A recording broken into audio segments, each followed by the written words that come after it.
What if the most dangerous part of your road trip isn't the drive, but what's waiting along the way? Tonight we're covering 11 terrifying true stories that will make you think twice before hitting the road alone. From highways that don't exist on maps to serial killers posing as hitchhikers, these aren't legends. They're real experiences from people who barely survived. We'll start with reality-bending encounters and end with stories so disturbing they've left permanent scars. Some remain unsolved mysteries that baffle investigators, while others reveal the darkness lurking in unexpected places. Hit subscribe and the notification bell before we start. You don't want to miss our real horror stories. Drop a comment about your own creepy road trip experiences, because after these 11 stories, you might realize that weird encounter wasn't so innocent. Let's begin with our first story that will change how you think about getting lost. Let's move to our first story. Eleanor had driven the route from Denver to Phoenix countless times over the past 5 years. As a pharmaceutical sales rep, Interstate 25 South to Interstate 40 West was as familiar to her as her own driveway. She knew every truck stop, every scenic overlook, and every speed trap along the way. Which is exactly why what happened on that October evening in 2019 still haunts her sleep and makes her question everything she thought she knew about reality. The day had started normally enough. Eleanor left Denver at 3 p.m., planning to reach Flagstaff by midnight for an early morning client meeting. The weather was crisp but clear, perfect driving conditions for the long haul ahead. She'd made this journey so many times that she could practically drive it with her eyes closed, which made what happened next all the more terrifying. Everything proceeded normally through Colorado Springs and Pueblo. Eleanor stopped for gas in Trinidad, just as she always did, grabbing her usual coffee and energy bar from the convenience store. The attendant was the same elderly man who'd been working there for years, and they exchanged their typical pleasantries about the weather and road conditions. By 7 p.m., she was crossing into New Mexico, right on schedule. That's when things began to feel off, though she couldn't quite put her finger on what was wrong. The familiar landmarks along Interstate 25 seemed somehow different. The mountains looked wrong somehow, not quite the right shape or color in the fading daylight. She told herself it was just the unusual lighting conditions, maybe some atmospheric phenomenon that was playing tricks with her perception. After all, she'd driven this route in every kind of weather and lighting condition imaginable. But then she started noticing the signs. Highway markers that didn't quite match what she remembered. Exit signs for towns she'd never heard of, despite driving this route for years. At first, she assumed they were just new developments, or perhaps communities she'd somehow overlooked in all her previous trips. But as she continued driving, the signs became increasingly bizarre. Next exit, Millbrook, 5 miles, read one sign. Eleanor had never heard of Millbrook, and it certainly wasn't on her usual route. She checked her GPS, but the screen showed her still traveling south on Interstate 25, exactly where she should be. Yet the landscape around her looked increasingly unfamiliar. The terrain seemed flatter than it should be, lacking the distinctive mesas and rock formations that characterize this stretch of New Mexico highway. Then came the sign that made her stomach drop. Welcome to Colorado. Elevation 5,280 feet. Eleanor slammed on her brakes, pulling over to the shoulder with her heart pounding. This was impossible. She'd been driving south for hours. She'd crossed into New Mexico and seen the welcome sign. How could she possibly be entering Colorado again? And at 5,280 feet elevation, which was Denver's elevation, not the elevation of any border crossing she knew about. Eleanor grabbed her phone to call someone, anyone, but there was no signal. Not just weak signal, no signal whatsoever, as if she'd driven into some kind of dead zone. Her GPS still showed her location as somewhere on Interstate 25 in New Mexico. But the landscape outside her windshield looked nothing like New Mexico. In fact, it looked like nothing she'd ever seen before. Rolling hills covered in vegetation that seemed too green for the desert Southwest, under a sky that had turned an unsettling shade of purple, despite it being only 8 p.m. She decided to take the next exit, whatever it was, and try to get her bearings. Maybe she could find a gas station or restaurant where she could ask for directions and figure out what was happening. The exit ramp led to a 2-lane road that curved away into the distance, marked only by a generic services sign with no indication of what those services might be. As Eleanor drove down the exit ramp, she noticed something that made her blood run cold. In her rearview mirror, the interstate she'd just left was no longer visible. Not hidden by trees or hills, but simply gone, as if it had never existed. She stopped the car and got out, walking back toward where the on-ramp should have been. There was nothing but empty road stretching in both directions, with no sign of the interstate she'd just exited. Panic began to set in. Eleanor got back in her car and drove forward, hoping to find some explanation, some landmark that would help her understand where she was. The 2-lane road seemed to go on forever, perfectly straight with no curves or hills. Along the way, she passed signs for places that sounded real but wrong. Riverside, population 2,847, for a town that was nowhere near any river. Mountain View, established 1892, in an area completely devoid of mountains. The strangest part was the consistency of it all. This wasn't like a dream where things constantly shifted and changed. Everything remained perfectly stable and realistic, just wrong. The road was well maintained. The signs looked official and weathered, as if they'd been there for years. The landscape, while unfamiliar, followed all the normal rules of geography and physics. It was reality, just not the reality she knew.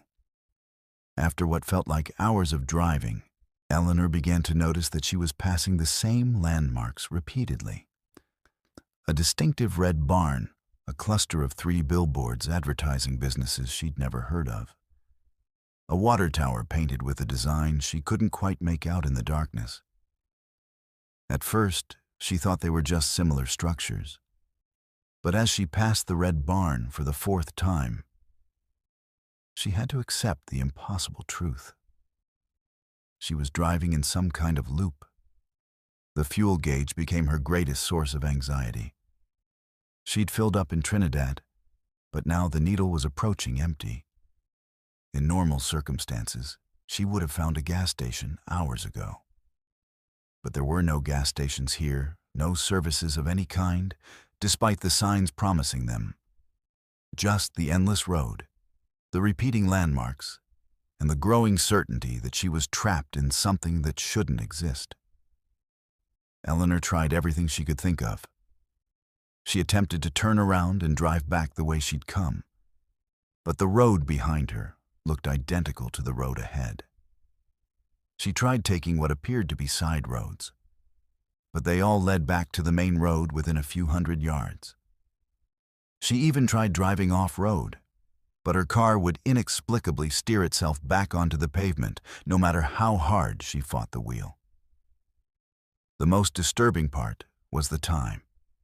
Her dashboard clock showed that hours were passing, but her phone, when it occasionally picked up a signal, showed a different time entirely. Sometimes her phone would display a time from earlier in the day, sometimes from the next day. The timestamps on the few text messages that managed to come through were equally nonsensical, as if time itself had become unstable in this place. Then, just as suddenly as it had begun, it ended. Eleanor rounded a curve that she'd taken dozens of times before and found herself staring at a familiar sight. The bright lights of a truck stop she recognized.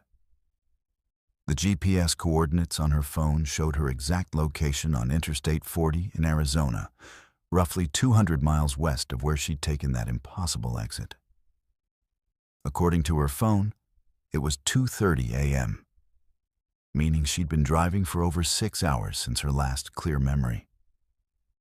But here's what still terrifies Eleanor. According to her odometer, she'd driven only 127 miles since filling up in Trinidad. Yet she was now 400 miles further along her route than she should have been. The math was impossible. She'd somehow covered twice the distance she'd actually driven, with several hours of her life spent in a place that couldn't exist on any map.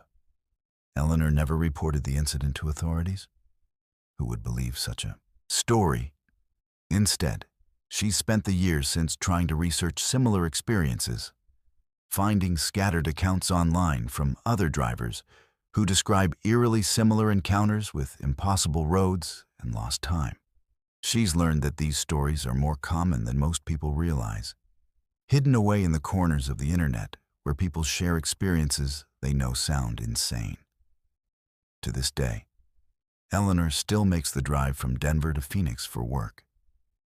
But now she never travels alone, and she's memorized every landmark, every exit, every mile marker along the way. Because somewhere out there, she knows, is a road that leads to nowhere and everywhere at once, waiting for the next unsuspecting traveler to take that wrong turn into the impossible. Let's move to our second story. Steve Fishman had always considered himself a good judge of character. At 28, he'd traveled extensively across the American West, picking up hitchhikers when the mood struck him and his instincts told him it was safe. He prided himself on being able to read people quickly, distinguishing between genuine travelers in need and those who might pose a threat. It was a skill he'd developed over years of cross-country drives, and it had never failed him. Until that sweltering July afternoon in 1975, when his intuition would prove to be catastrophically wrong in ways he wouldn't discover for months. The day started like any other summer road trip. Steve was driving his beat-up Volkswagen van from Los Angeles to Denver, taking the scenic route through Arizona and Colorado. He'd quit his job at a manufacturing plant the week before, using his savings to fund what he called his Freedom Tour across America. The van was loaded with camping gear, a cooler full of beer, and enough optimism to fuel 1,000 miles of adventure. Somewhere between Flagstaff and the Colorado border, as the afternoon sun beat mercilessly through his windshield, Steve spotted a figure standing beside the road with his thumb extended. The man appeared to be in his 30s, average height and build, wearing faded jeans and a red flannel shirt despite the oppressive heat. His reddish-brown hair caught the sunlight, giving him an almost boyish appearance that seemed harmless enough. Steve slowed the van and pulled over, already feeling good about his decision to help a fellow traveler. The man jogged up to the passenger door with a grateful smile that immediately put Steve at ease. "Thank God," the hitchhiker said as he climbed into the van. "I've been standing out there for 3 hours. Name's Red, by the way."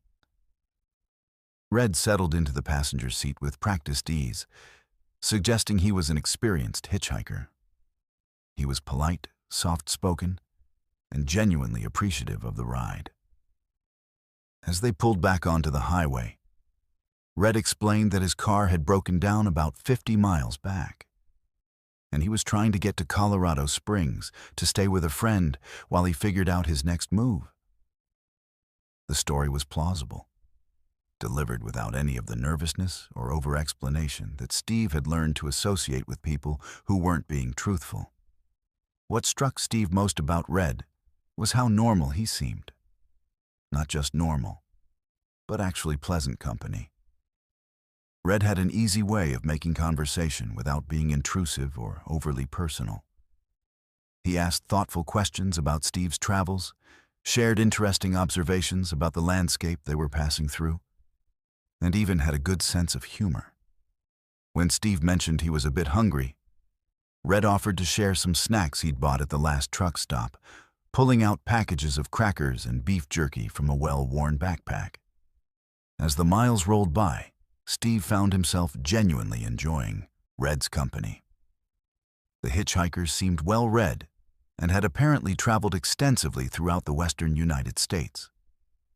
He told engaging stories about various places he'd been, from the forests of Oregon to the deserts of Nevada. Red had a particular talent for describing the small, quirky details that made each location memorable. The way morning fog rolled through certain mountain passes, the sound coyotes made in different regions, the friendliness or suspicion of locals in various small towns. Red also demonstrated an impressive knowledge of practical travel skills. He knew which truck stops had the cleanest restrooms, which stretches of highway were most likely to have speed traps, and which camping areas offered the best combination of scenery and safety. When Steve's van started making a strange rattling noise, Red correctly diagnosed it as a loose heat shield and showed him how to temporarily fix it using some wire from his backpack. The conversation flowed so naturally that Steve almost forgot he was giving a ride to a complete stranger. Red asked about Steve's background, his plans for the future, and his reasons for taking this particular trip. In return, Red shared what seemed like genuine insights about his own life, his struggles to find steady work, his love of being on the road, and his philosophy about the freedom that came from not being tied down to any particular place or routine. As evening approached, Steve faced a decision. His original plan had been to drive straight through to Denver, but Red's destination of Colorado Springs was about an hour south of that route. Without hesitation, Steve offered to take Red all the way to Colorado Springs, even though it meant adding extra miles and time to his own journey. Red was grateful, but insisted he didn't want to impose. The ensuing conversation revealed more of Red's character. He seemed genuinely considerate about inconveniencing others and offered to contribute gas money, which Steve politely declined. They reached Colorado Springs just as the sun was setting, painting the mountains in shades of orange and purple. Red directed Steve to a modest residential neighborhood where he said his friend lived. As they pulled up to a small house with a well-maintained front yard, Red gathered his belongings and thanked Steve profusely for the ride. He even insisted on writing down Steve's address so he could send a thank you card, a gesture that seemed both old-fashioned and genuine. Before getting out of the van, Red made an observation that would stick with Steve for years to come. "You know," Red said, looking directly at Steve with those calm, intelligent eyes, "you're a good person for picking up strangers. Most people are too suspicious these days, too afraid of everyone they don't know. But you can tell a lot about someone's character by how they treat people who can't do anything for them in return." Steve watched Red walk up to the front door and knock. A woman answered, apparently recognizing Red, and Steve felt satisfied that he'd successfully helped someone reach their destination safely. As he drove away, Steve reflected on what a pleasant surprise the encounter had been. In a world where people often warned against picking up hitchhikers, Red had been proof that there were still decent people out there who sometimes just needed a helping hand. The encounter faded into the background of Steve's memory as he continued his travels and eventually returned to a more conventional lifestyle. He got married, started a family, and settled into a career that required less wandering and more stability. Occasionally, when the topic of travel or hitchhiking came up in conversation, Steve would mention his positive experience with Red as an example of how most people are fundamentally good if you give them a chance. That comfortable belief lasted until March of 1976, nearly 8 months after their encounter. Steve was reading the morning newspaper when a headline caught his attention. "Confessed serial killer linked to multiple highway murders." The story detailed the arrest of Robert Frederick Carr III, a 31-year-old drifter who had confessed to killing at least 15 people across multiple states between 1974 and 1975. As Steve read the article, a cold realization began to settle in his stomach. The physical description matched: average height and build, reddish-brown hair, early 30s. But it was the nickname that made Steve's blood run cold. Law enforcement and the media had taken to calling the suspect Red Car because of his distinctive hair color. Steve's hands shook as he continued reading. The article detailed Carr's modus operandi. He would hitchhike between states, targeting other hitchhikers, campers, and travelers who stopped to help him. He was particularly known for his ability to appear completely normal and trustworthy, often spending hours or even days with potential victims before revealing his true nature. Several survivors described him as articulate, knowledgeable about travel, and possessing an almost magnetic personality that made people want to help him. The timeline matched perfectly. According to the article, Carr had been active throughout the summer of 1975, traveling extensively through Arizona, Colorado, and surrounding states. Several of his confirmed victims had been found along highways in the exact areas where Steve had picked up Red. The dates of some attacks fell within days of Steve's encounter with the hitchhiker.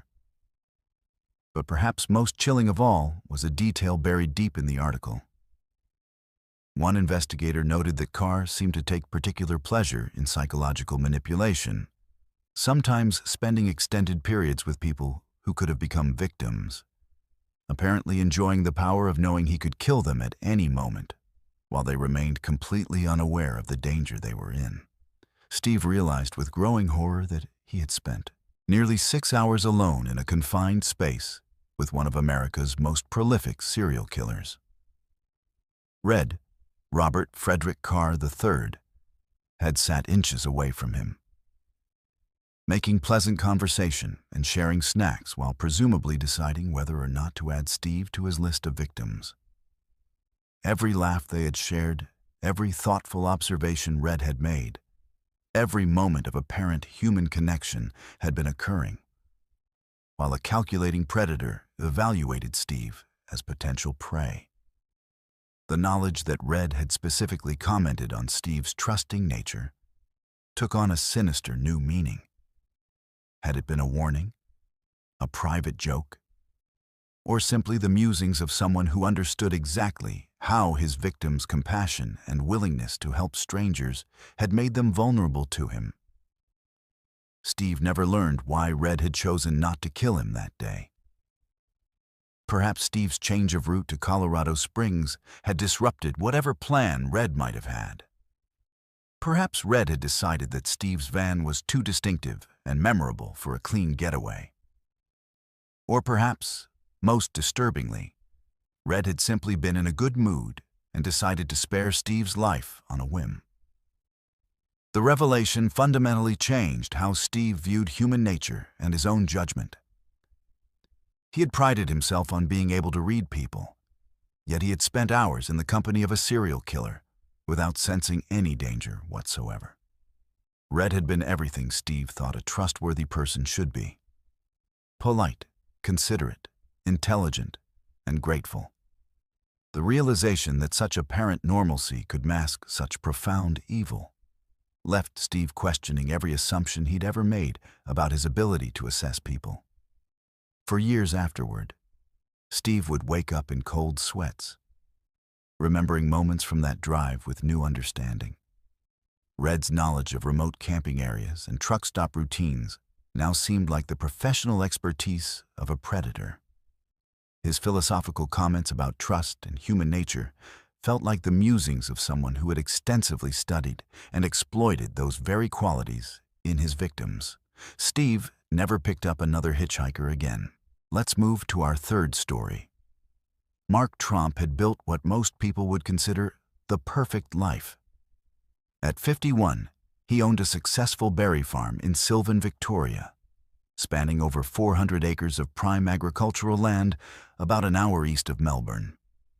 The Trump family berry operation had been thriving for years, supplying major supermarket chains across Australia with high-quality strawberries and blueberries.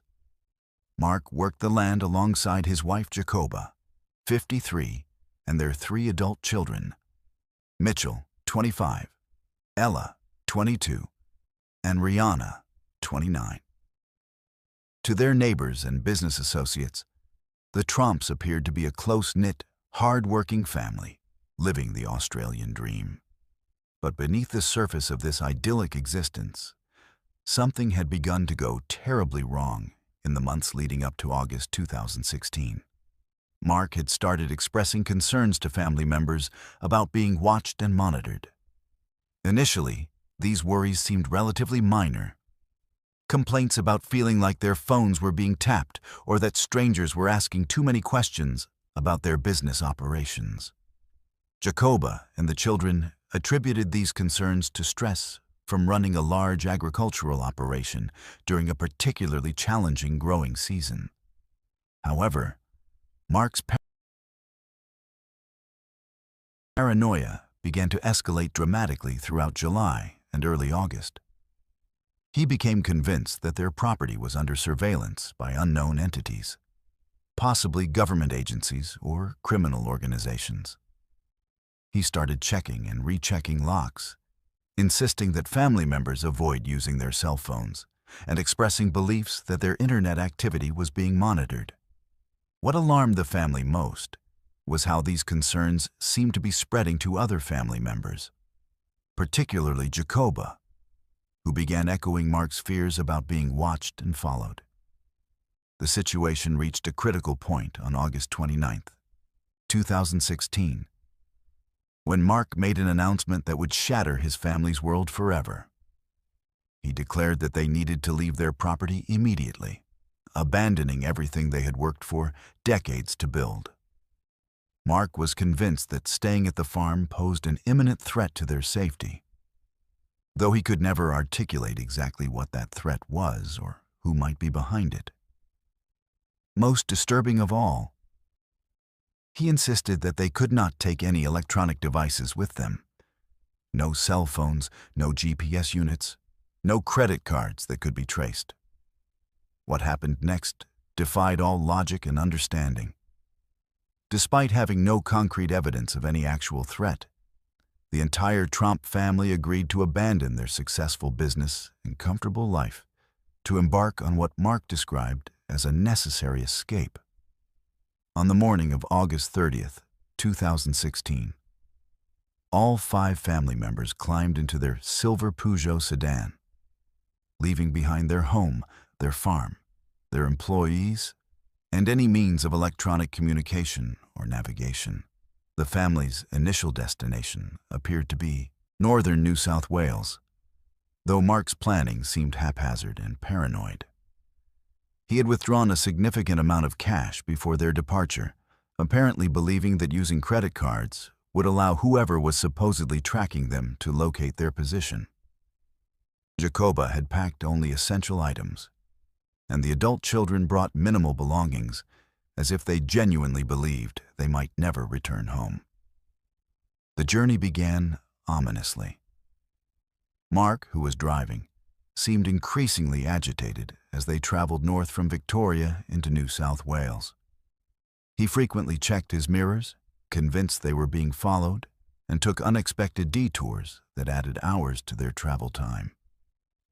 The family members later described the atmosphere in the car as tense and frightening, with Mark's paranoia seeming to intensify with each passing mile.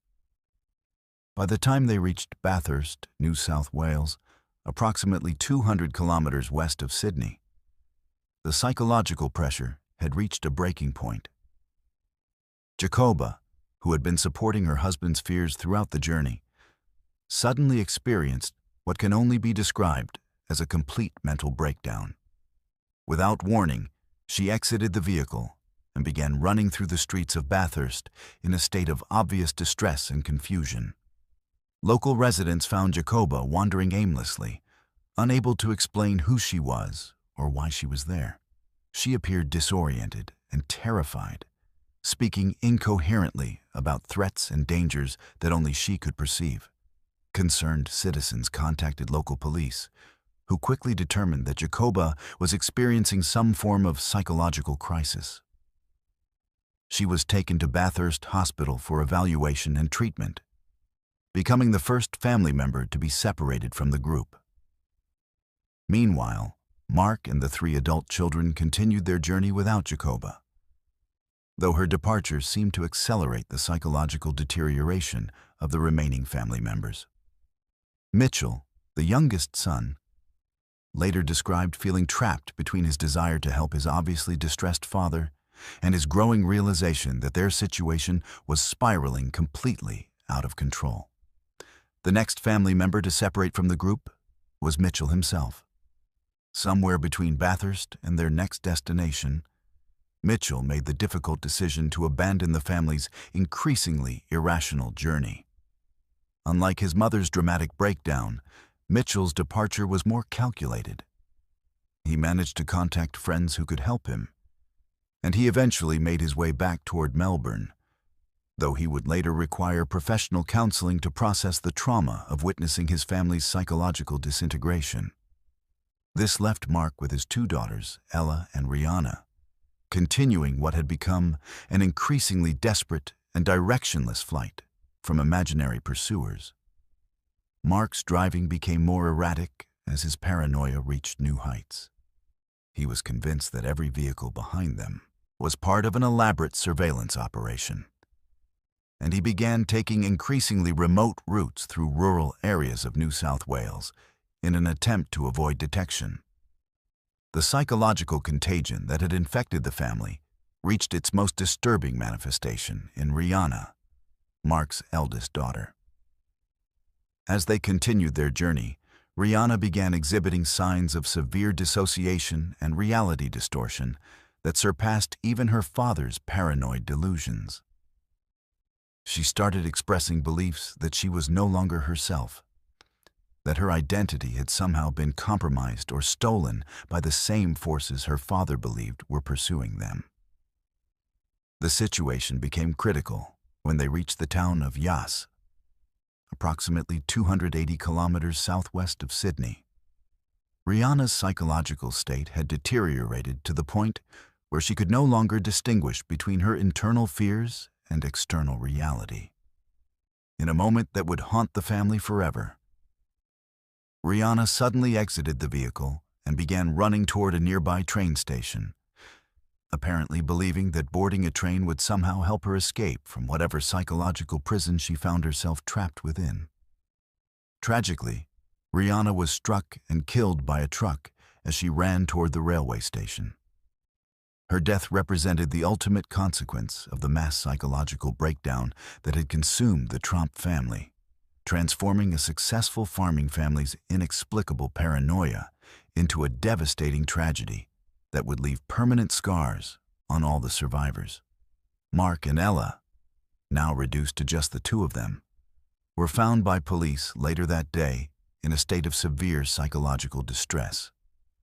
Both were taken into custody for their own safety and immediately provided with psychiatric evaluation and care. Mark appeared to have completely lost touch with reality, unable to explain why they had left their farm or what they had been running from. Ella was somewhat more coherent, but clearly traumatized by witnessing her family's disintegration and her sister's death. The investigation that followed revealed no evidence whatsoever of any actual threats to the Trump family. Police thoroughly examined their property, their business records, their personal communications, and their financial situation.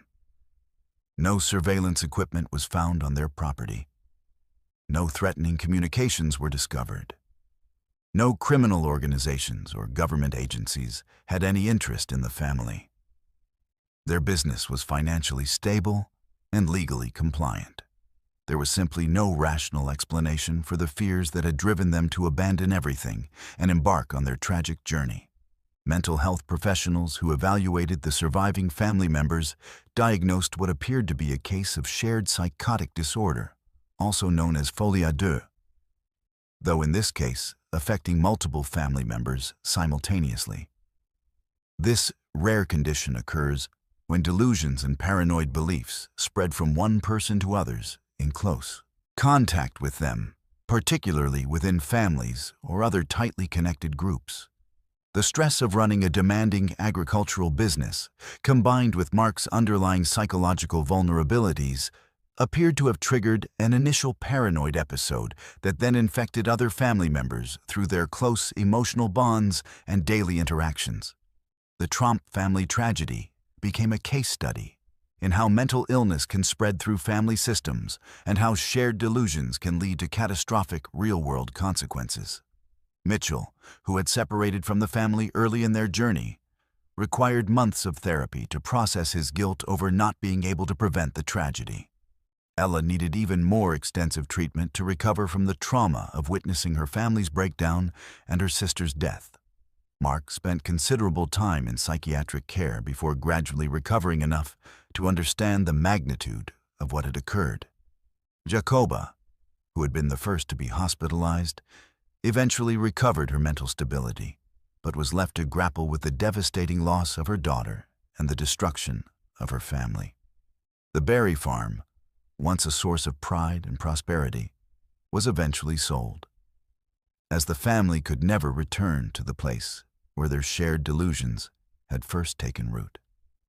The Trump family case remains one of the most disturbing examples of how psychological contagion can transform a normal family into fugitives from imaginary threats, ultimately leading to real and irreversible tragedy. Their story serves as a chilling reminder that the human mind's capacity for self-deception can be more dangerous than any external threat, and that sometimes the most terrifying enemies are the ones that exist only in our own heads. Let's move to our fourth story. Jennifer Walsh had always been a careful driver, the kind of person who planned her routes in advance, kept her gas tank full, and never traveled unfamiliar roads after dark if she could help it. At 34, she worked as a regional sales manager for a medical supply company, which meant she spent considerable time driving between hospitals and clinics across the rural stretches of Northern California. Her job required her to be practical, observant, and professional, qualities that had served her well in both her career and her personal life. On this particular Tuesday evening in September 2018, Jennifer was returning from what should have been a routine client visit in the small town of Willits, about 3 hours north of San Francisco.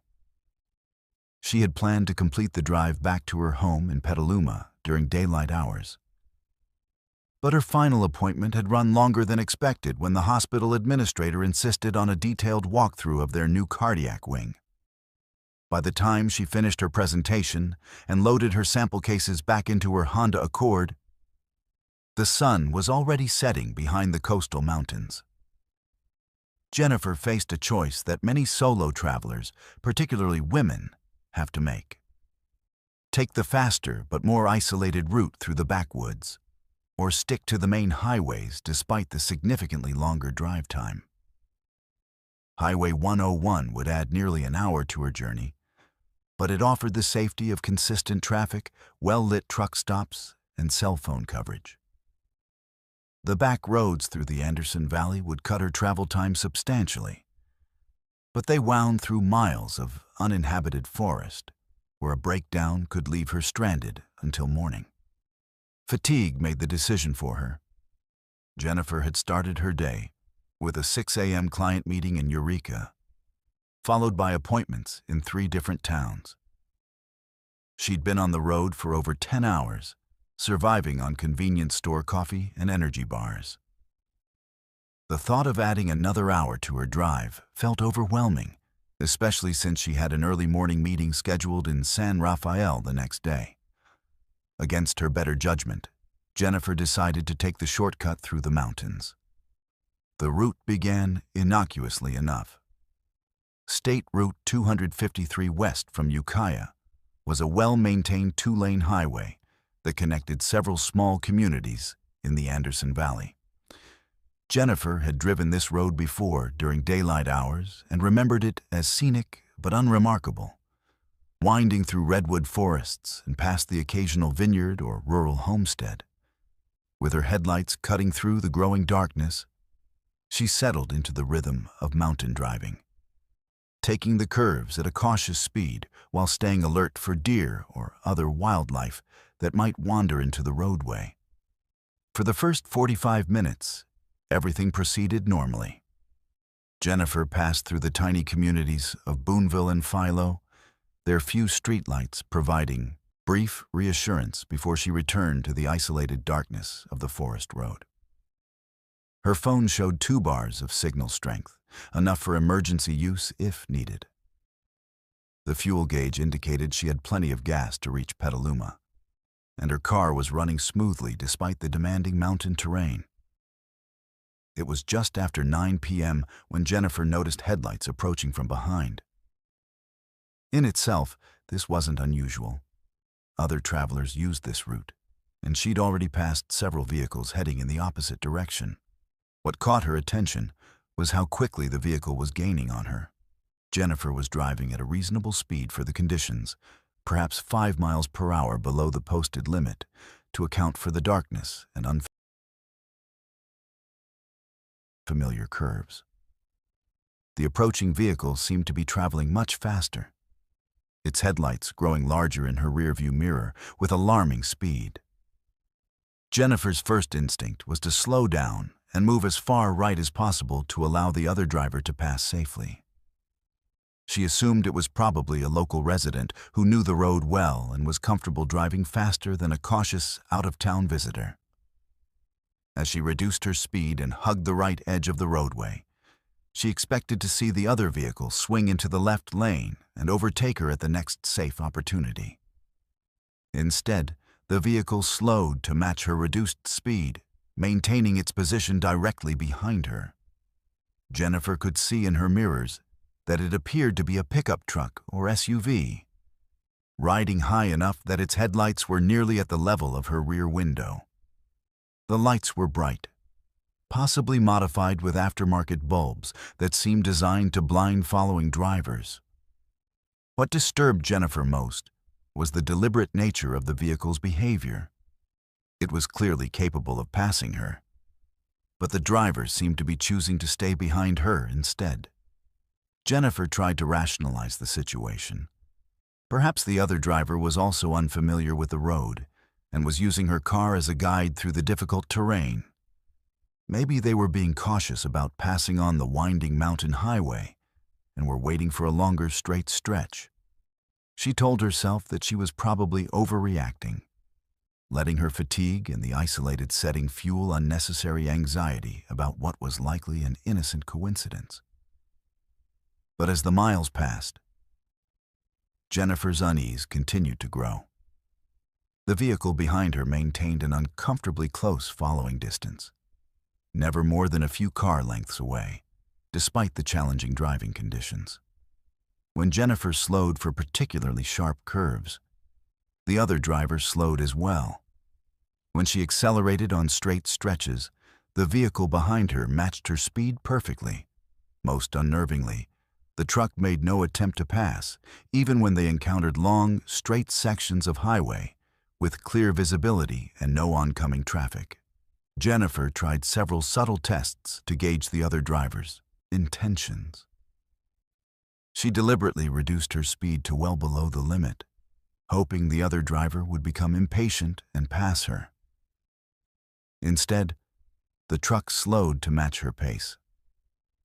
She pulled partially onto the shoulder at one point, as if checking something with her car, but the truck simply stopped behind her and waited. When she resumed driving, it resumed following at the same uncomfortably close distance. By now, Jennifer's hands were gripping the steering wheel tightly, and she could feel her heart rate increasing. Every instinct was telling her that this was not normal driving behavior. The driver behind her was deliberately shadowing her movements, and she couldn't think of any innocent explanation for such persistent tailgating on an isolated mountain road late at night. The situation escalated dramatically when Jennifer crested a small hill and found herself on a particularly long, straight stretch of highway. In the distance, she could see what appeared to be road construction signs and orange cones set up across both lanes of traffic. As she approached, however, something about the scene struck her as wrong. The construction zone appeared to be unmanned, with no workers or equipment visible. More importantly, there were no official vehicles or proper warning signs leading up to the work area. Jennifer slowed her approach and turned on her hazard lights, trying to assess the situation more carefully. What she saw made her blood run cold. Stretched across the roadway was what appeared to be a spike strip, a device typically used by law enforcement to puncture the tires of fleeing vehicles. The strip was positioned to force any vehicle to drive over it, as the orange cones blocked any possibility of driving around it. But this wasn't a police checkpoint. There were no squad cars, no uniformed officers, no official barriers or signage. Just the spike strip and cones, positioned to look like legitimate road construction in the darkness. As Jennifer's headlights illuminated the scene more clearly, she realized with growing horror that this was a trap, set up to disable vehicles and leave their occupants stranded in this isolated location. Jennifer's mind raced as she tried to process what was happening. The vehicle that had been following her was now directly behind her, its high-beam headlights flooding her car with blinding light. She couldn't see who was in the truck, but she could hear its engine revving as if preparing to block any attempt she might make to reverse or turn around. The timing was too perfect to be coincidental. Someone had been herding her toward this trap, using her own car's headlights to guide her into the ambush. In that moment of terrifying clarity, Jennifer realized she had perhaps seconds to react before she became a victim of whatever these people had planned. The spike strip was only about 50 yards ahead, close enough that she couldn't stop safely on the wet mountain road, even if she slammed on her brakes immediately. Behind her, the truck was accelerating, apparently intending to ram her forward over the spikes if she tried to stop. Jennifer made a split-second decision that probably saved her life. Instead of braking or trying to turn around, she floored the accelerator and aimed her car directly at the gap between two orange cones on the right side of the road. Her Honda crashed through the makeshift barrier, bottoming out as it left the pavement and tore through the underbrush beside the highway. Jennifer fought to maintain control as her car bounced and scraped over rocks and fallen branches, its undercarriage taking a beating but the tires remaining intact. In her rearview mirror, Jennifer could see the truck that had been following her skid to a stop beside the spike strip. Two figures emerged from the vehicle, one of them appearing to shout angrily in her direction. But she was already too far away to make out details. Jennifer kept her foot on the accelerator, crashing through small trees and bushes until she found what appeared to be an old logging road that led back toward the main highway. It took Jennifer nearly 20 minutes of careful off-road driving to work her way back to pavement, emerging onto Highway 101 several miles south of where she'd left Route 253. Her car was damaged, but functional, its paint scratched and bumpers dented from the wild ride through the forest. More importantly, she was alive and free. Having escaped what she now understood had been a carefully planned ambush by people with unknown but certainly malicious intentions. Jennifer drove directly to the nearest police station, where she reported the incident to officers who took her account seriously, but admitted they had limited ability to investigate without more specific location information or descriptions of the suspects. The remote location, darkness, and Jennifer's understandable focus on escape had prevented her from gathering details that might have led to arrests. In the days that followed, Jennifer learned that she wasn't the first person to report suspicious activity on that stretch of highway. Other drivers had described being followed or encountering unusual roadblocks, though none had come as close as Jennifer to actually being trapped by the spike strip, Police theorized that she had encountered a robbery crew that used the isolated road to target lone travelers, disabling their vehicles and robbing them in a location where victims would be unlikely to receive help quickly. Jennifer never learned what would have happened to her if she hadn't escaped, and she preferred not to think about it too deeply. The experience fundamentally changed how she approached travel, particularly alone and at night. She invested in better emergency communication equipment, modified her work schedule to avoid late-night driving, and never again took shortcuts through remote areas without informing someone of her exact route and expected arrival time. Most importantly, Jennifer learned to trust her instincts completely. The subtle signs that had alerted her to danger, the unusual following behavior, the suspicious timing, the improperly marked construction zone, had provided just enough warning to save her life. She often wondered how many other travelers had encountered similar traps on lonely roads, and how many had been less fortunate in their ability to recognize and escape the danger in time.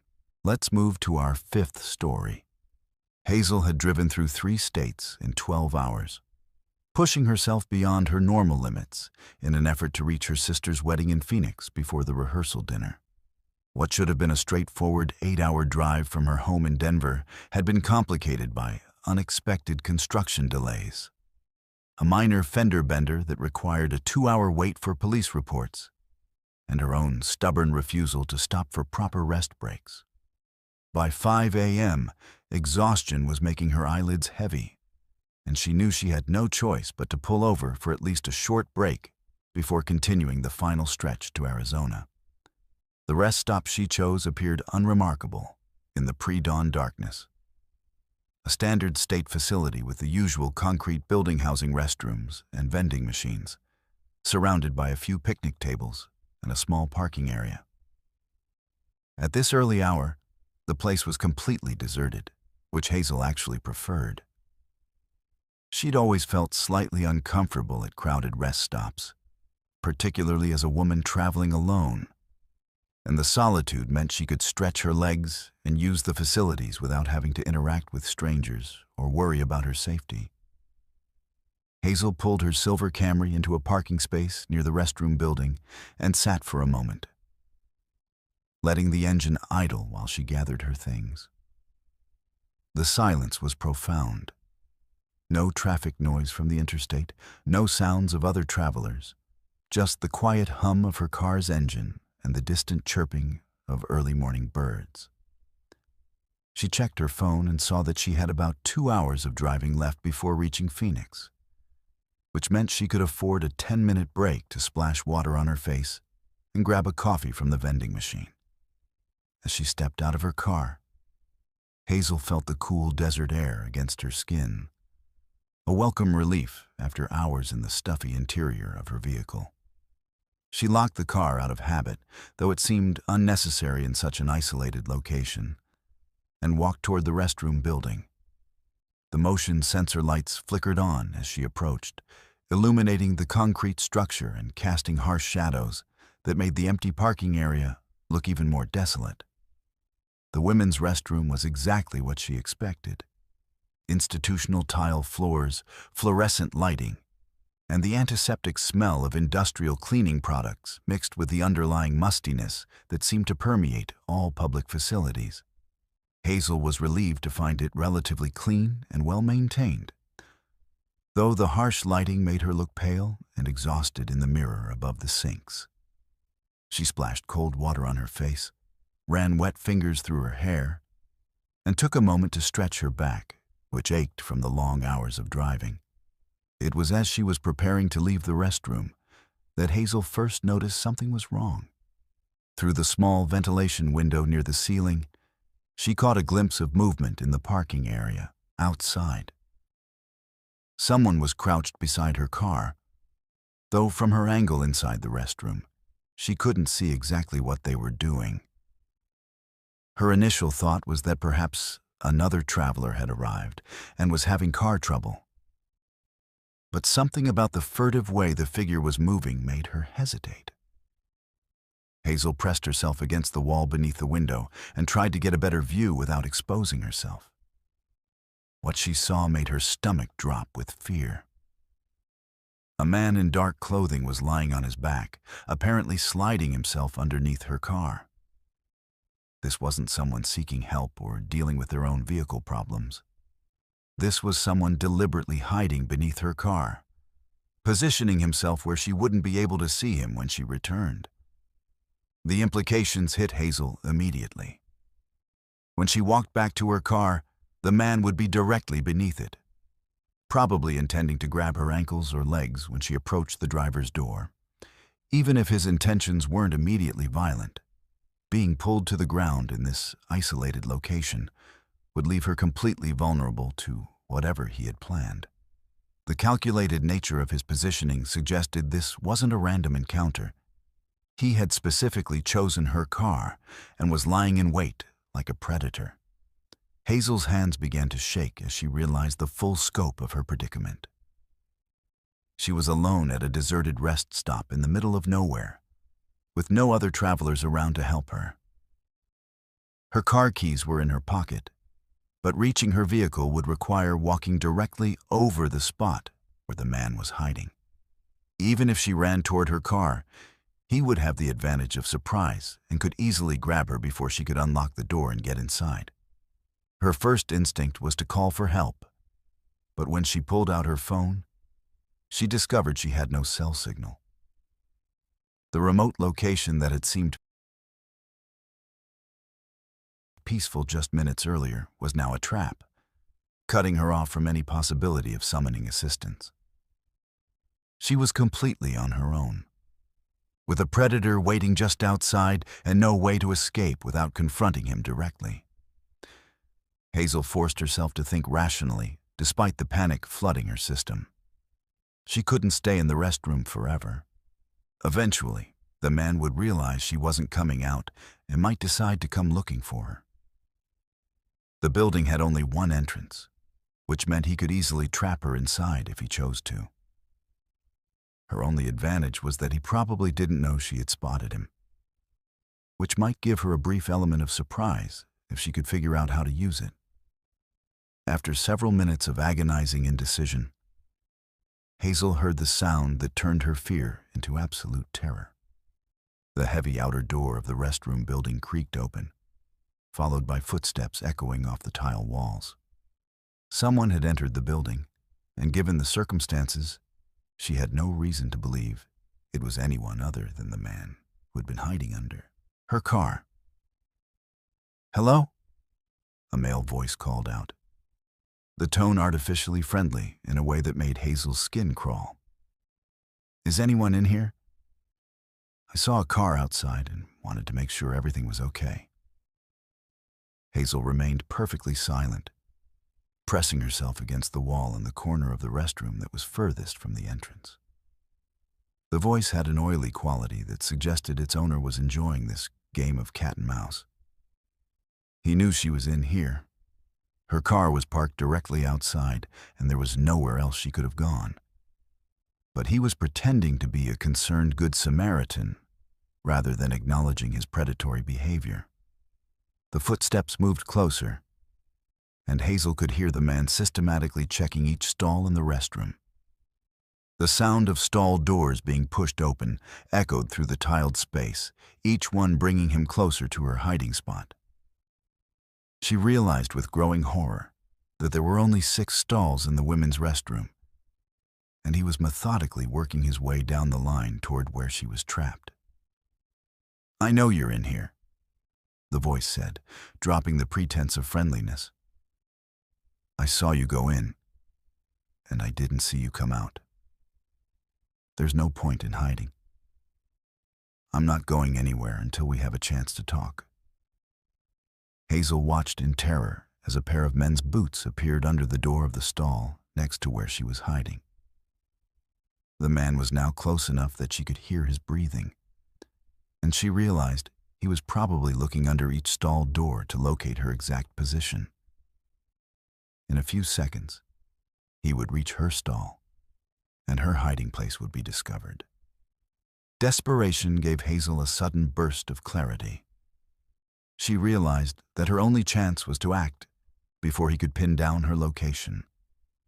If she waited for him to find her, she would be trapped in the confined space of the bathroom stall with no room to maneuver or defend herself.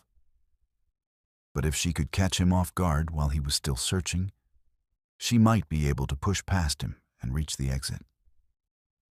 Hazel took a deep breath, gathered all her courage, and burst out of her hiding spot with a loud scream designed to startle and disorient her stalker. The man, who had been bent over looking under stall doors, jerked upright in surprise as she rushed toward the exit. For a crucial moment, he was off balance and unable to react quickly enough to stop her. But Hazel's escape attempt was only partially successful. As she reached the restroom entrance, she felt the man's hand grab the back of her jacket, spinning her around and slamming her against the concrete wall beside the door. She found herself face to face with her attacker for the first time. A middle-aged man with unkempt hair and wild eyes that suggested either drug use or severe mental illness. "Where do you think you're going?" he snarled, his grip tightening on her jacket. "We haven't finished our conversation yet." Hazel knew this was likely her last chance to escape. Once he got her away, from the building entrance, her chances of survival would drop dramatically. Summoning every ounce of strength and adrenaline in her body, she drove her knee upward as hard as she could, connecting with the man's groin and causing him to double over in pain. His grip on her jacket loosened, and she wrenched free, bolting toward the exit. Behind her, she could hear the man cursing and beginning to give chase, but the injury had slowed him down enough to give her a crucial head start. Hazel burst through the outer door and ran toward her car, fumbling for her keys as she approached. To her relief, she could see that the man was no longer underneath the vehicle. Apparently, he had abandoned that position when he decided to come into the restroom after her. Hazel reached her car and managed to unlock it just as the man emerged from the restroom building, still moving gingerly, but clearly intent on continuing his pursuit. She threw herself into the driver's seat, locked the doors, and started the engine in one fluid motion, backing out of the parking space before her attacker could reach the vehicle. As she sped away from the rest stop, Hazel could see the man in her rearview mirror, standing in the parking area and watching her escape. The sight of him growing smaller in the distance was one of the most beautiful things she had ever seen, representing her freedom from what could easily have been a fatal encounter. Hazel drove directly to the next town, where she found a police station and reported the incident. The officers took her statement seriously and promised to investigate the rest stop. Though they warned her that without a license plate number or better description of the suspect, prosecution would be difficult. They also noted that similar incidents had been reported at remote rest stops throughout the region, suggesting that her attacker might be part of a pattern of predatory behavior targeting solo travelers. The experience fundamentally changed how Hazel approached travel safety. She never again stopped at isolated rest areas, particularly during early morning or late evening hours when few other travelers were around. She invested in better emergency communication equipment and always informed family members of her exact travel route and expected arrival times. Most importantly, she learned to trust her instincts completely. The moment she spotted the man hiding under her car, every alarm bell in her mind had been ringing, and listening to those warnings had probably saved her life. Hazel eventually made it to her sister's wedding, arriving several hours late but grateful to be alive. She never told her family the full story of why she was delayed, not wanting to cast a shadow over the celebration.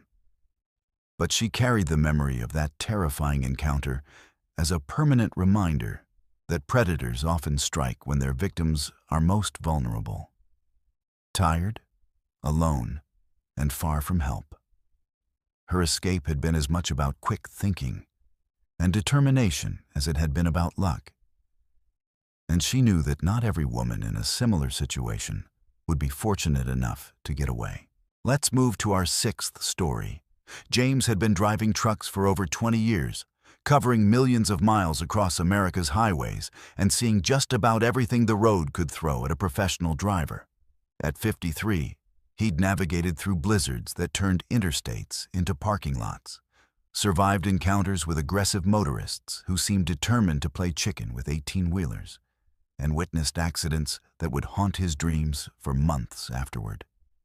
He considered himself a practical man, someone who dealt in concrete realities like fuel efficiency, delivery schedules, and DOT regulations rather than superstitions or ghost stories.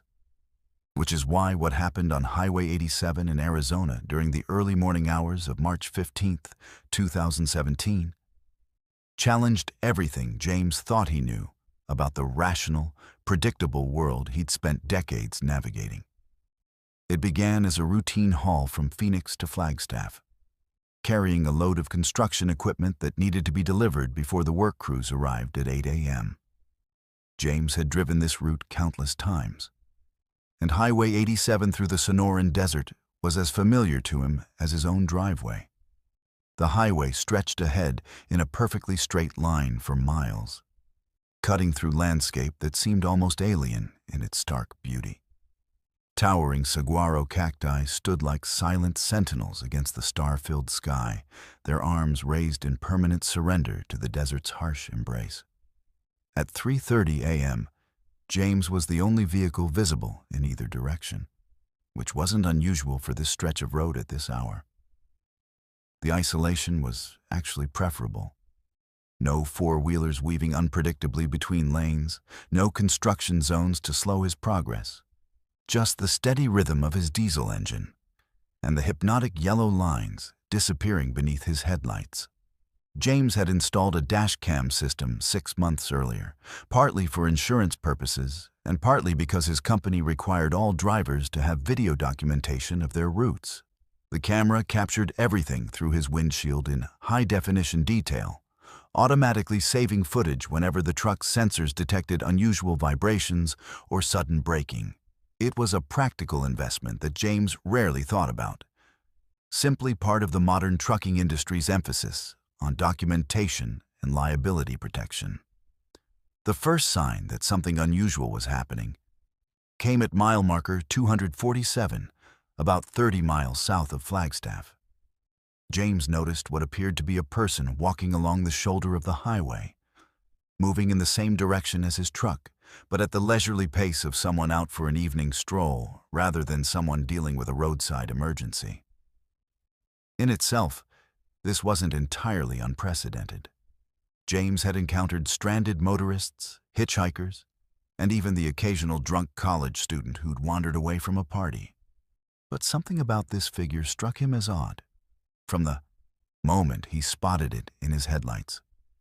The person appeared to be small in stature, possibly a woman or child, wearing what looked like a light-colored dress or gown that seemed to flow in the desert breeze. What was strange was how the figure was walking directly on the white line that marked the highway's shoulder, maintaining perfect balance despite the narrow space, and the fact that James's massive truck was approaching from behind with its headlights illuminating the entire scene. James slowed his rig and moved into the left lane to give the pedestrian plenty of clearance, which was standard protocol when encountering anyone on foot near the roadway. As he drew closer, however, he began to notice details that made his rational mind struggle to process what he was seeing. The figure appeared to be translucent, as if he could see through the person to the desert landscape beyond. The clothing seemed to be from another era entirely, not the casual wear of a stranded motorist, but something more formal and old-fashioned. Most disturbing of all was the figure's behavior. Despite the approach of a massive truck with blazing headlights and the rumbling diesel engine that could be heard for miles in the desert silence, the person showed no awareness of the vehicle whatsoever. No turning to look, no stepping further from the roadway, no acknowledgement that tons of steel and machinery were passing just feet away at 65 miles per hour. James watched in his mirrors as the figure continued walking after he passed, maintaining the same steady pace and mysterious indifference to its surroundings. He grabbed his CB radio to alert other drivers who might be traveling this route. But the radio crackled with static that made communication impossible. Even his cell phone showed no signal, which was unusual, but not unheard of in some of the more remote stretches of Arizona highway. The encounter bothered James more than he wanted to admit. In 20 years of trucking, he'd seen plenty of things that defied easy explanation. Unexplained lights in the sky, animals behaving strangely, weather phenomena that seemed to appear from nowhere. But he'd always been able to rationalize these experiences or dismiss them as products of fatigue, eye strain, or the mind's tendency to create patterns where none existed. This felt different. The figure he'd passed had been too clear, too detailed, and too impossible to explain away. James tried to focus on his driving and put the incident out of his mind. But his thoughts kept returning to the strange pedestrian. The translucent quality of the figure bothered him most of all. He'd convinced himself that it must have been a trick of the lighting, perhaps caused by the angle of his headlights, hitting road dust or desert heat shimmer. But deep down, he knew what he had seen, and it challenged his fundamental understanding of reality. It was at mile marker 251, just 4 miles further down the highway, that James encountered the figure again. This time, there was no mistaking what he was seeing. The same translucent person in period clothing was walking along the shoulder in exactly the same manner as before. The impossibility of the situation hit James immediately. Even if the figure had been a real person, there was no way they could have covered 4 miles in the few minutes since his truck had passed them.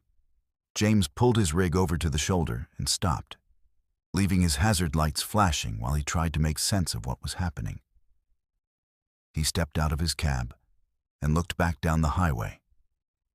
But the figure was no longer visible. The desert was empty in all directions, with no place for a person to hide, even if they had wanted to.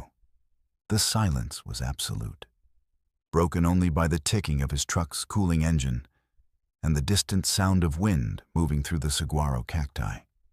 Getting back into his cab, James checked his dashcam system to see if it had recorded the encounter. What he found on the footage would haunt him for the rest of his life. The camera had captured everything in crystal clear detail.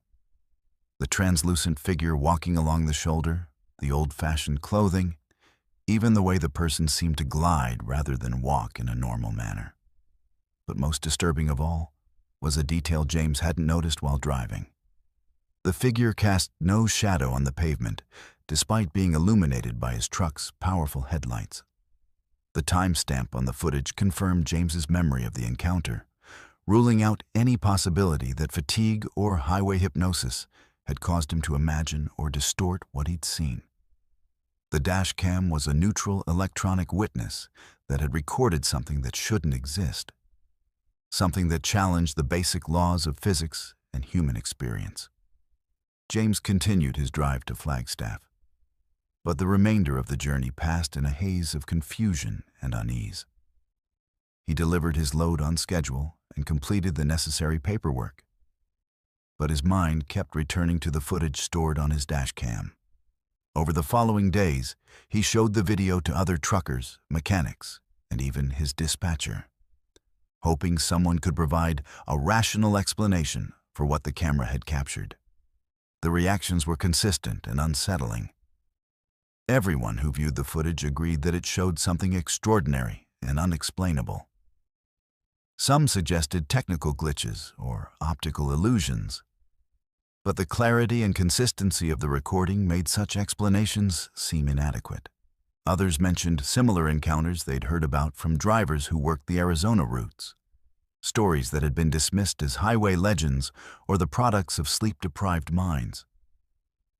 Curious about the location where he'd encountered the figure, James began researching the history of Highway 87 and the surrounding desert area.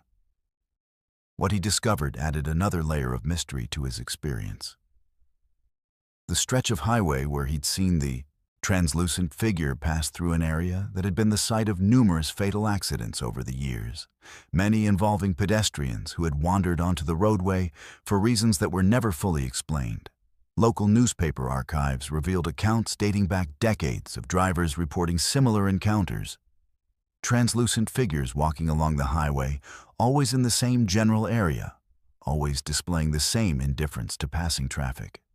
Most of these reports had been dismissed by authorities as products of fatigue, optical illusions, or attention-seeking behavior. But the consistency of the descriptions, combined with James's high-definition video evidence, suggested something more substantial was occurring. The most chilling discovery came when James found historical records indicating that the current Highway 87 had been built over an older desert trail that had been used by travelers for generations. In the late 1800s and early 1900s, several people had died along this route, including a young woman whose body was found beside the trail in 1897. According to contemporary newspaper accounts, she had been wearing a light-colored dress and appeared to have been walking alone across the desert when she succumbed to exposure and dehydration. James never encountered the figure again during subsequent trips along Highway 87, though he found himself watching for it every time he drove that route. The dashcam footage became something of a legend among truckers who worked the Southwest, passed around at truck stops, and shared on social media platforms dedicated to paranormal encounters. Some viewers remained skeptical, proposing elaborate technical explanations for what the camera had captured. Others saw it as proof that the boundary between the physical and spiritual worlds was thinner than most people believed. The experience fundamentally changed James's perspective on the nature of reality and the possibility that consciousness might survive physical death. He'd always been a practical man who dealt in observable facts and measurable phenomena. But the encounter on Highway 87 forced him to acknowledge that there might be aspects of existence that couldn't be explained by conventional understanding. Years later, James still drives trucks across America's highways, but he's more aware now of the mysteries that might lurk just beyond the reach of his headlights. He's learned that the road holds secrets that go deeper than traffic patterns and fuel consumption, and that sometimes the most compelling evidence for the impossible comes not from ghost stories or urban legends, but from the clear, unblinking eye of a dashboard camera recording something that shouldn't exist. The footage remains as clear and disturbing as the day it was recorded, a digital testament to an encounter that challenges everything we think we know about the nature of life, death, and the thin places where the two worlds might occasionally intersect on a lonely desert highway in the early morning darkness. Let's move to our seventh story. Paul Henricks had been driving long-haul routes for Midwest Express Freight for over 15 years, and in that time, he'd seen enough roadkill to fill a small cemetery. Deer, raccoons, possums, cats, dogs. The American highway system was a graveyard for wildlife that couldn't adapt to the reality of high-speed traffic cutting through their natural habitats. As a professional driver who spent 3 weeks out of every month on the road, Paul had developed a practiced eye for identifying different types of animal remains, mostly as a matter of practical necessity for avoiding tire damage and maintaining safe following distances.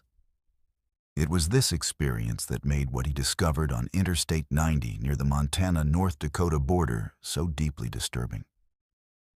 Paul had been driving eastbound through the pre-dawn darkness of November 12, 2019, hauling a load of agricultural equipment from Spokane to Minneapolis.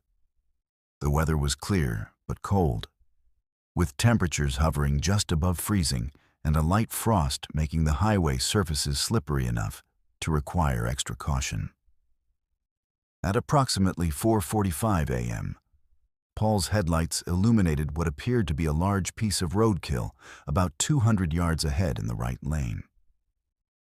Based on the size and general shape, his initial assessment was that it was probably a deer that had been struck by an earlier vehicle and left in the roadway. This wasn't an unusual sight on this stretch of interstate, which passed through areas with large deer populations that regularly crossed the highway during their seasonal migrations. Paul began the standard protocol for encountering roadkill, checking his mirrors for following traffic, signaling a lane change to the left, and reducing speed slightly to ensure he could safely navigate around the obstruction. However, as he drew closer and his headlights provided better illumination of the scene, details began to emerge that made him increasingly uncomfortable with what he was seeing. The shape was wrong for a deer or any other large animal Paul was familiar with. It appeared to be roughly cylindrical, lacking the distinctive limbs and head that would be expected from wildlife. The coloration was also unusual. Instead of the brown, gray, or tan fur typical of regional wildlife, this object appeared to be pale, almost flesh-colored in the glare of his headlights. Most disturbing of all was the size, which seemed too large for most animals, but too small for something like an elk or moose. Paul's years of experience had taught him to be cautious around roadkill for several practical reasons. Fresh carcasses could still pose hazards if they contained hard parts like antlers or hooves that might damage tires. Older remains sometimes attracted scavengers that could dart into traffic unexpectedly. But something about this particular scene triggered instincts that went beyond professional caution into genuine unease. As Paul moved into the left, lane and began to pass the obstruction. His headlights provided a clear view that would be burned into his memory forever. What lay in the roadway was not an animal at all, but what appeared to be a human torso. Headless, limbless, and precisely dismembered in a way that suggested deliberate butchery rather than the random trauma of a vehicle collision. The torso was positioned lengthwise in the lane, as if it had been carefully placed there rather than accidentally deposited. The severing points where the head and limbs had been removed showed clean, straight edges that looked surgical in their precision. There was remarkably little blood visible on the pavement around the remains, which suggested either that the dismemberment had occurred elsewhere and the torso transported to this location, or that significant time had passed since the initial injury. Paul's immediate instinct was to stop and investigate, both out of human decency and civic responsibility. If this was evidence of a crime, which seemed overwhelmingly likely, then documenting the scene and reporting it to authorities could be crucial for solving what was obviously a serious, violent crime. However, Paul also recognized the potentially dangerous situation he was facing as a lone driver on an isolated stretch of highway in the early morning hours. If someone was actively disposing of human remains in this area, they might still be nearby. Stopping could put Paul at risk of encountering whoever was responsible for this gruesome scene. Additionally, as a commercial truck driver, Paul was well aware of the legal complexities that could arise from becoming involved in a criminal investigation, particularly one involving a homicide. His company had strict policies about unauthorized stops and delays that could affect delivery schedules. Paul made the difficult decision to continue driving while he considered his options. He noted the exact mile marker location, 352.7 on eastbound Interstate 90, and the time of his observation. He also activated his dash camera system to record a GPS timestamp that would corroborate his account if needed later. However, the camera's angle and the darkness meant that it likely hadn't captured clear footage of the remains themselves. For the next 20 miles, Paul wrestled with the moral and practical implications of what he'd witnessed. The rational part of his mind insisted that he needed to report this discovery to law enforcement immediately. A human being had been killed and dismembered, and the perpetrator was apparently using public highways to dispose of the evidence. Every minute that passed without police involvement was time that could allow the killer to escape or destroy additional evidence. However, Paul also understood the realities of his situation as a long-haul trucker. Becoming a witness in a major criminal investigation would likely mean significant delays, missed delivery deadlines, and potential complications with his employer. The trucking industry operated on extremely tight schedules, and drivers who caused delays, even for legitimate reasons like cooperating with police investigations, often faced disciplinary action or termination. Paul's internal debate was resolved when he reached the next truck stop, about 30 miles east of where he'd made his grisly discovery. Despite the potential professional consequences, he knew he couldn't live with himself if he failed to report what might be crucial evidence in a murder case. He parked his rig and used the payphone at the truck stop to contact the Montana State Highway Patrol, providing them with the exact location and time of his observation. The dispatcher who took Paul's call initially seemed skeptical of his report, apparently assuming it was either a prank call or a case of mistaken identification of animal remains. However, when Paul provided specific details about the clean dismemberment cuts and the deliberate positioning of the torso, the dispatcher's tone became more serious. She informed Paul that a patrol unit would be dispatched to investigate the scene and asked him to remain available for follow-up questions. Paul provided his contact information and route details, then continued with his delivery run while waiting for further contact from law enforcement. He spent the remainder of his drive in a state of heightened alertness, constantly scanning the roadway for anything else that seemed out of place. The image of that precisely severed torso remained vivid in his mind, raising disturbing questions about who could have committed such a calculated act of violence. The follow-up call from investigators came 6 hours later, while Paul was unloading his cargo in Minneapolis. The state trooper who contacted him confirmed that they had located and secured the remains exactly where Paul had reported finding them. Preliminary examination at the scene supported Paul's assessment that the torso showed signs of deliberate dismemberment rather than accidental trauma. However, the investigator also provided information that made the situation even more disturbing. By the time the patrol unit had reached the location, scavengers had already discovered the remains. A pack of wolves had apparently been in the process of feeding on the torso when the officers arrived, and they had to use sirens and spotlights to drive the animals away from the scene. The presence of scavengers complicated the investigation significantly. Crucial evidence might have been destroyed or scattered by the feeding animals. More importantly, if Paul had stopped to investigate when he first discovered the remains, he might have found himself in direct competition with a pack of hungry wolves for access to what they perceived as a meal.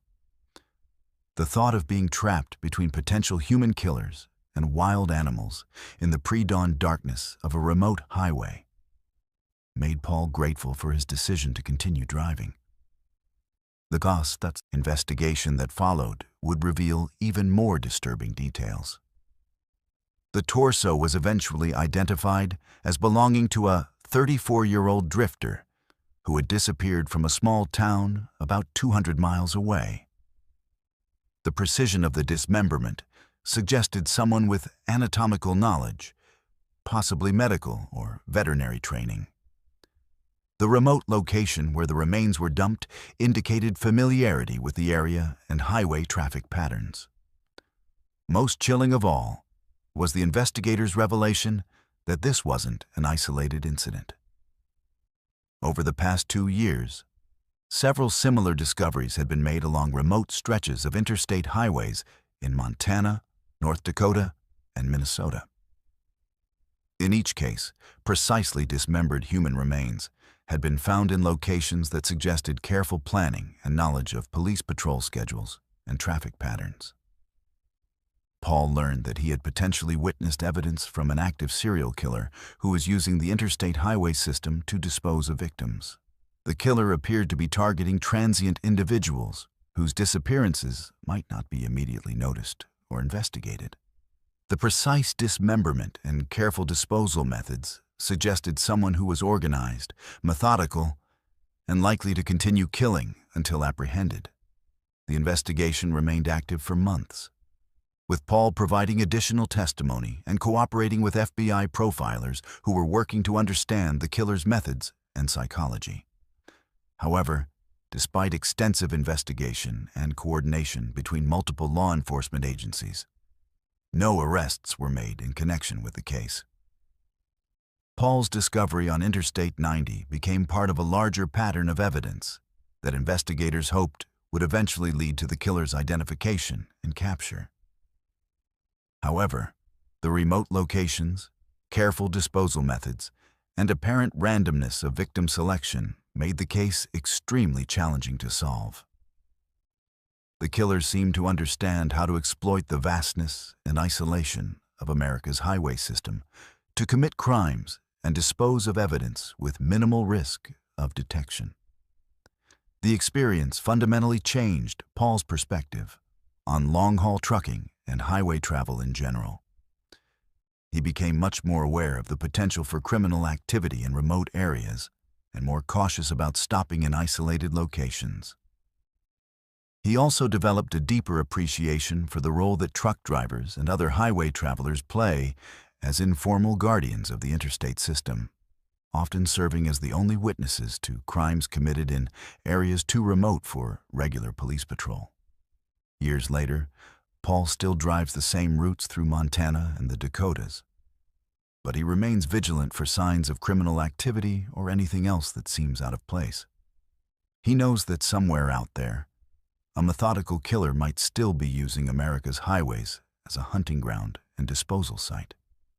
The thought that he might someday encounter fresh evidence of these crimes keeps him alert and reminds him that the lonely stretches of interstate highway can hide secrets far more disturbing than simple roadkill.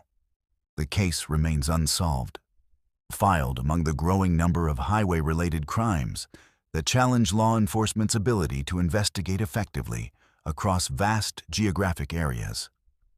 For Paul, the memory of that precisely dismembered torso serves as a permanent reminder that evil can appear in the most unexpected places, and that sometimes the most horrifying discoveries are the ones that look almost normal until you get close enough to see the terrible truth.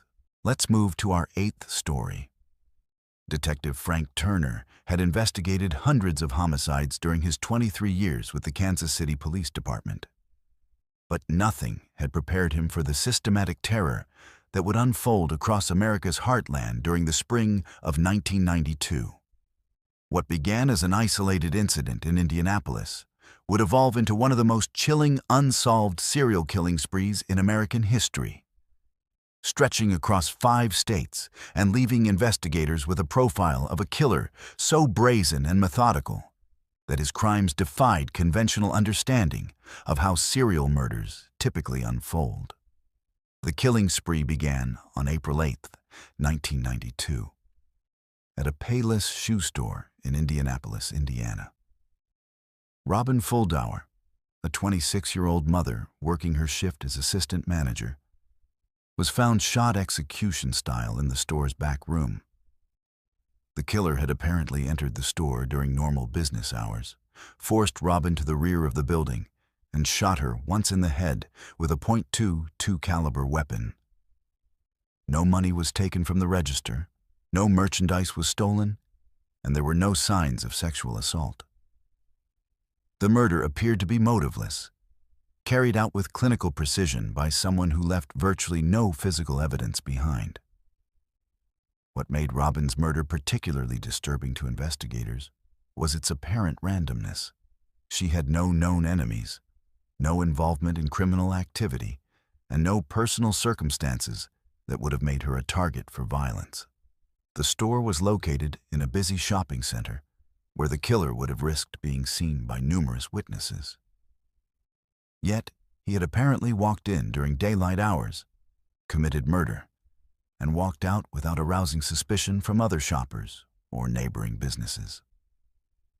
The second attack occurred 3 days later, on April 11th, in Wichita, Kansas, nearly 500 miles from the Indianapolis crime scene.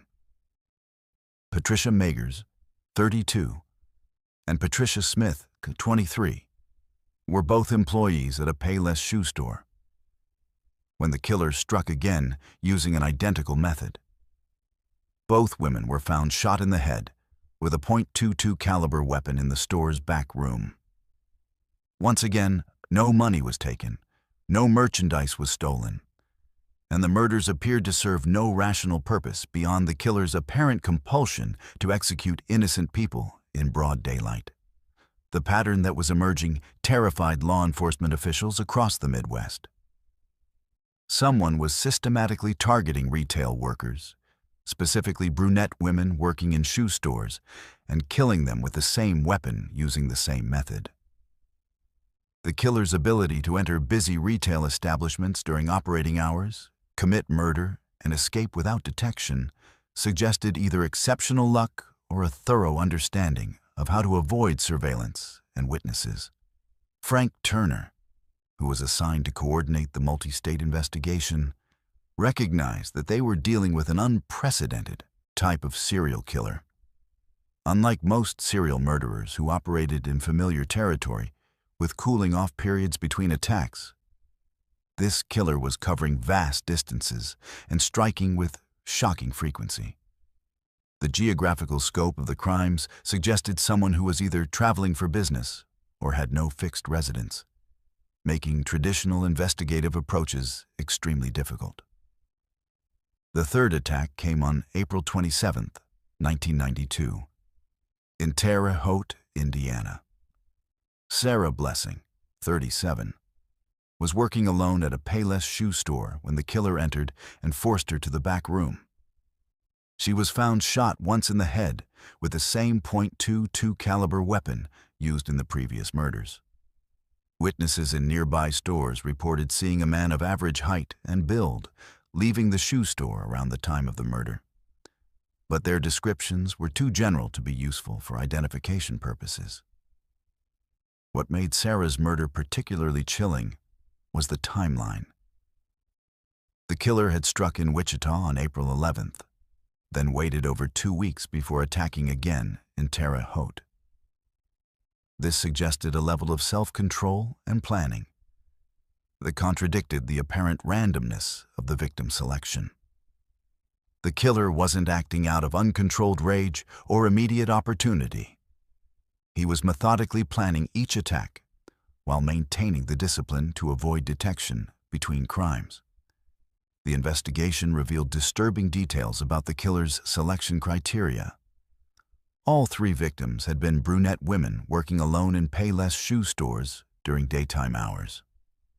The stores were all located in busy shopping centers where the killer could blend in with normal customer traffic.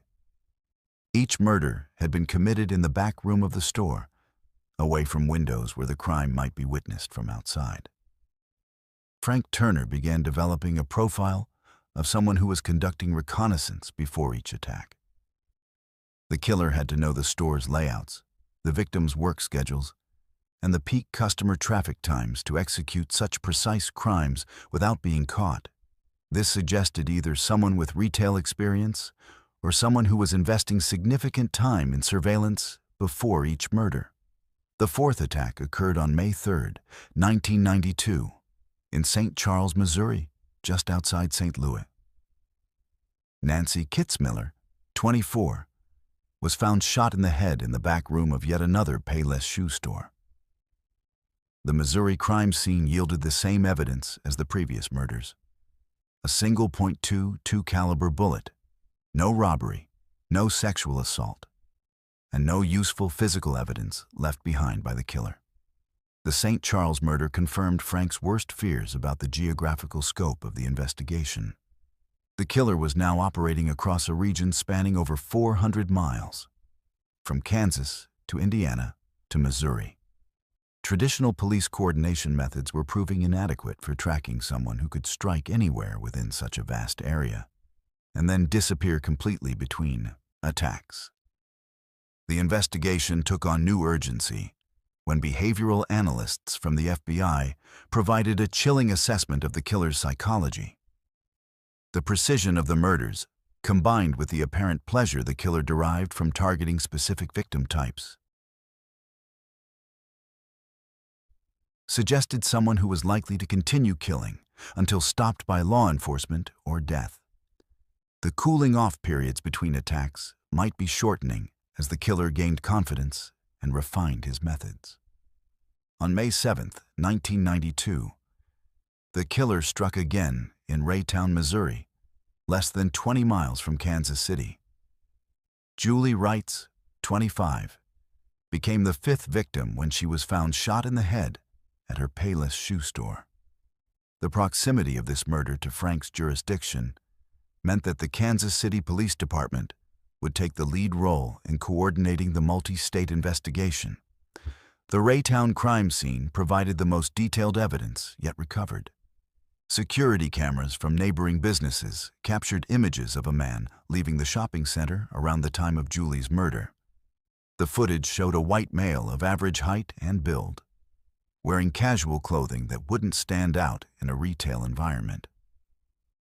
However, the image quality wasn't sufficient for facial recognition or positive identification. The final confirmed attack in the series occurred on May 27, 1992, in Bloomington, Indiana. Victoria Scheller, 37, was found shot in the head at a Payless shoe store in another busy shopping center. The 3-week gap between the Raytown and Bloomington murders suggested that the killer might be following a specific schedule or route that investigators couldn't predict. Frank Turner's investigation ultimately compiled evidence linking at least 6 murders across 5 states to the same .22 caliber weapon. Ballistics testing confirmed that all the victims had been killed with bullets fired from the same gun, establishing definitively that a single killer was responsible for the entire spree. However, despite extensive investigation involving multiple police departments, the FBI, and various state law enforcement agencies, no suspect was ever identified or arrested. The I-70 killer case, named for the interstate highway that connected several of the crime scenes, became one of the most frustrating unsolved cases in Frank's career. The killer's ability to operate across such a wide geographical area while maintaining perfect operational security suggested either exceptional criminal sophistication or extraordinary luck. The abrupt end to the killing spree in May 1992 raised questions about whether the killer had died, been imprisoned for other crimes, or simply moved to a different region where his crimes weren't being connected to the I-70 series. The case remained active for years, with investigators following hundreds of leads and interviewing thousands of potential witnesses. Frank Turner retired from the Kansas City Police Department in 2010, but he never stopped thinking about the 6 women who had been murdered by someone who seemed to appear and disappear like a ghost, leaving behind only ballistic evidence and the traumatized families of his victims. The I-70 killer case stands as a testament to how a methodical, mobile serial killer can exploit the jurisdictional boundaries and communication limitations that sometimes hamper multi-state investigations. For Frank Turner and the other investigators who worked the case, it represented not just an unsolved mystery, but a haunting reminder that some criminals possess the intelligence and discipline to commit perfect crimes, leaving law enforcement with evidence of their actions but no path to justice. Let's move to our 9th story. Bruce Jordan had always prided himself on being a cautious driver, the kind of person who maintained safe following distances, used turn signals religiously, and never let road rage get the better of him, despite spending hours each day navigating the increasingly congested streets of suburban Atlanta. At 35, he worked as an insurance adjuster, which meant he'd seen firsthand the devastating consequences of aggressive driving and traffic accidents.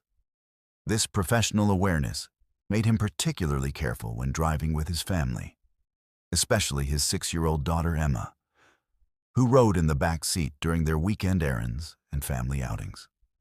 On this particular Saturday afternoon in August 2018, Bruce was returning from Emma's soccer practice with his daughter buckled safely in her booster seat, chattering excitedly about the goals she'd almost scored and the ice cream he'd promised her if she kept practicing her footwork.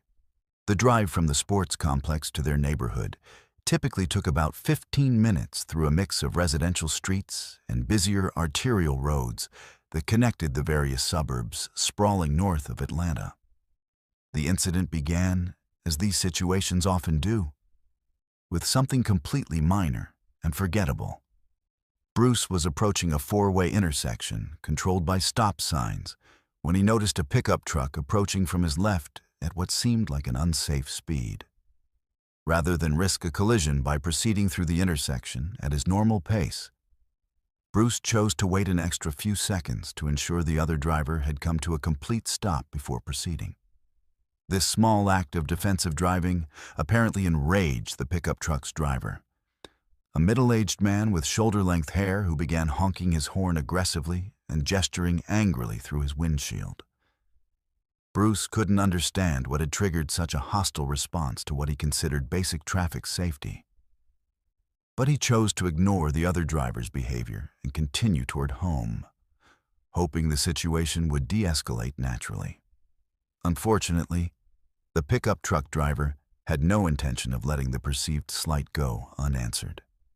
As Bruce proceeded through the intersection and continued down the residential street, he noticed in his rearview mirror that the pickup was following him, maintaining an uncomfortably close following distance, while the driver continued to gesture and apparently shout inside his vehicle.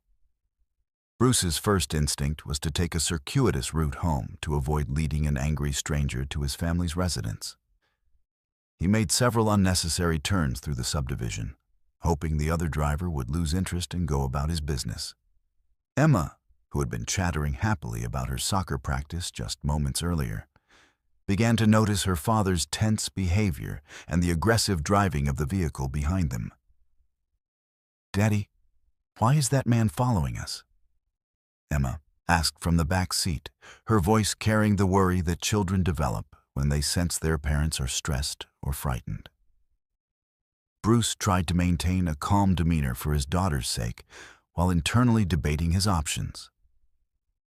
He could drive to the nearest police station, but that would mean prolonging Emma's exposure to this volatile situation.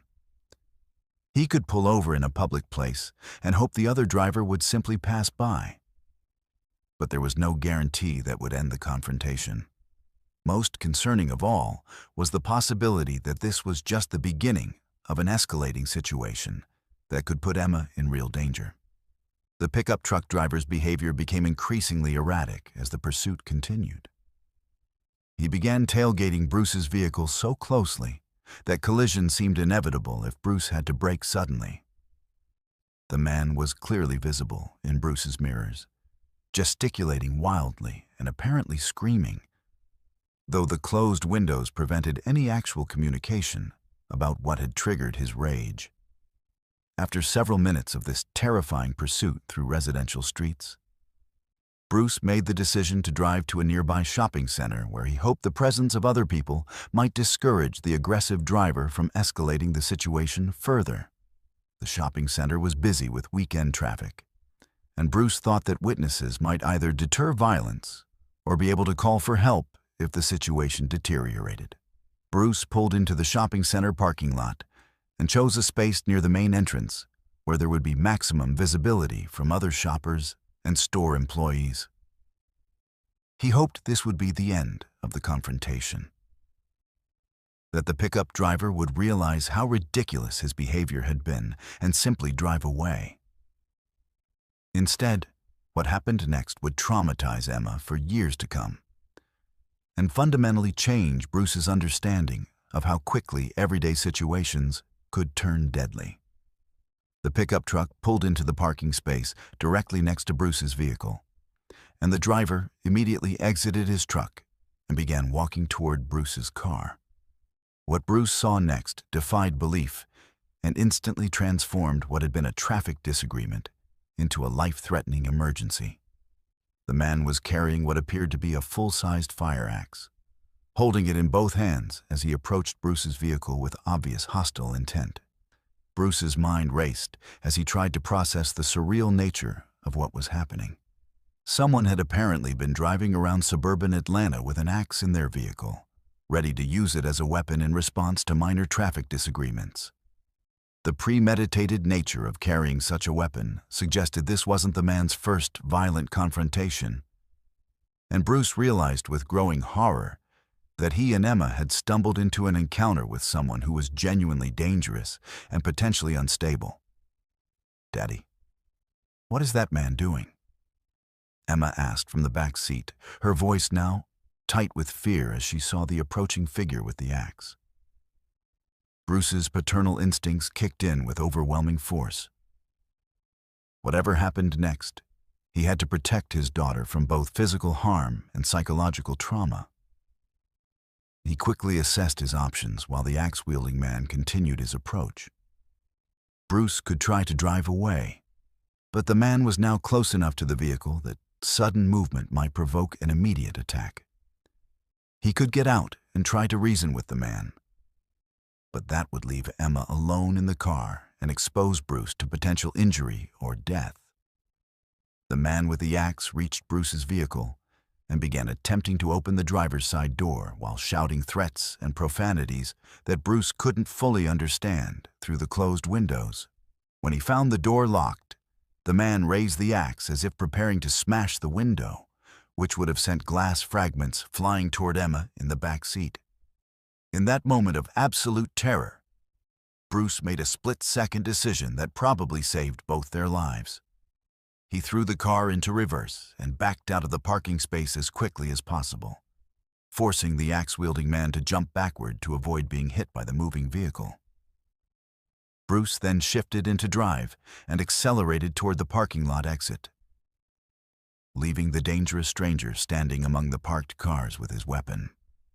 As they fled the shopping center, Bruce could see in his rearview mirror that the man was returning to his pickup truck, apparently intending to continue the pursuit.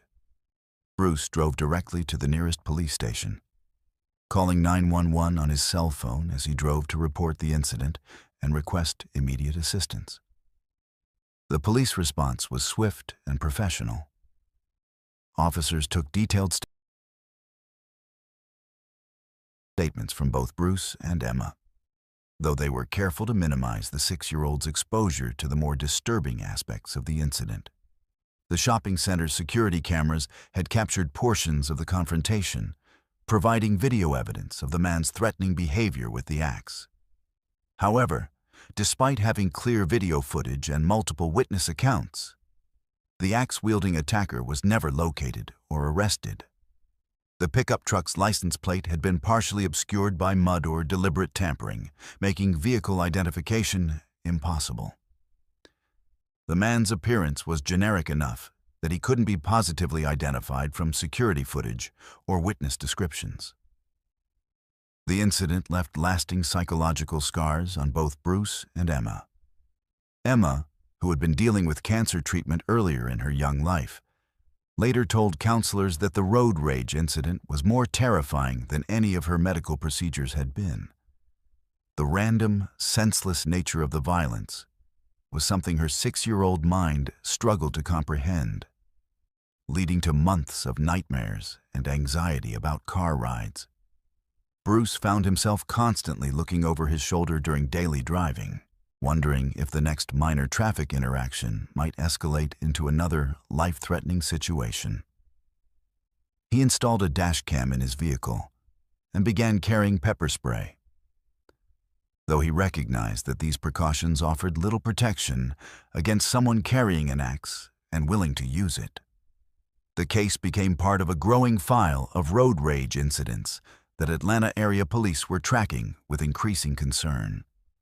The anonymity provided by vehicles, combined with the stress of urban traffic and the easy availability of weapons, was creating a perfect storm for violent confrontations between strangers. Bruce's experience was unusual only in the weapon involved. Police reported numerous incidents of drivers threatening each other with firearms, knives, and improvised weapons over minor traffic disagreements. For Emma, now a teenager, the memory of that terrifying afternoon serves as a permanent reminder of how quickly normal life can turn dangerous.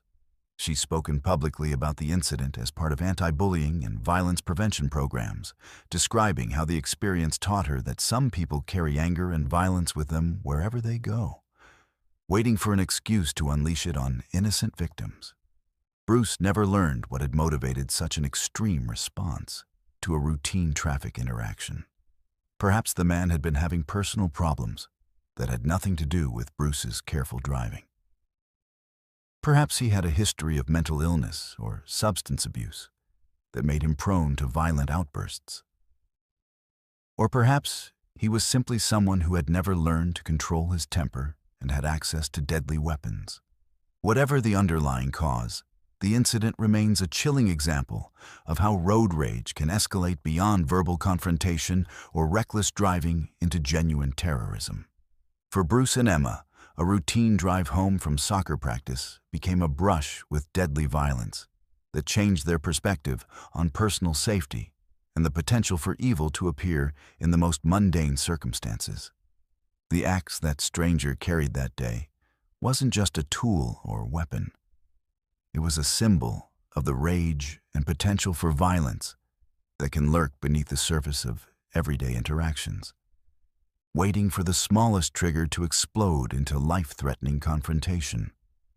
For a 6-year-old girl who had already fought cancer, it represented a different kind of battle entirely.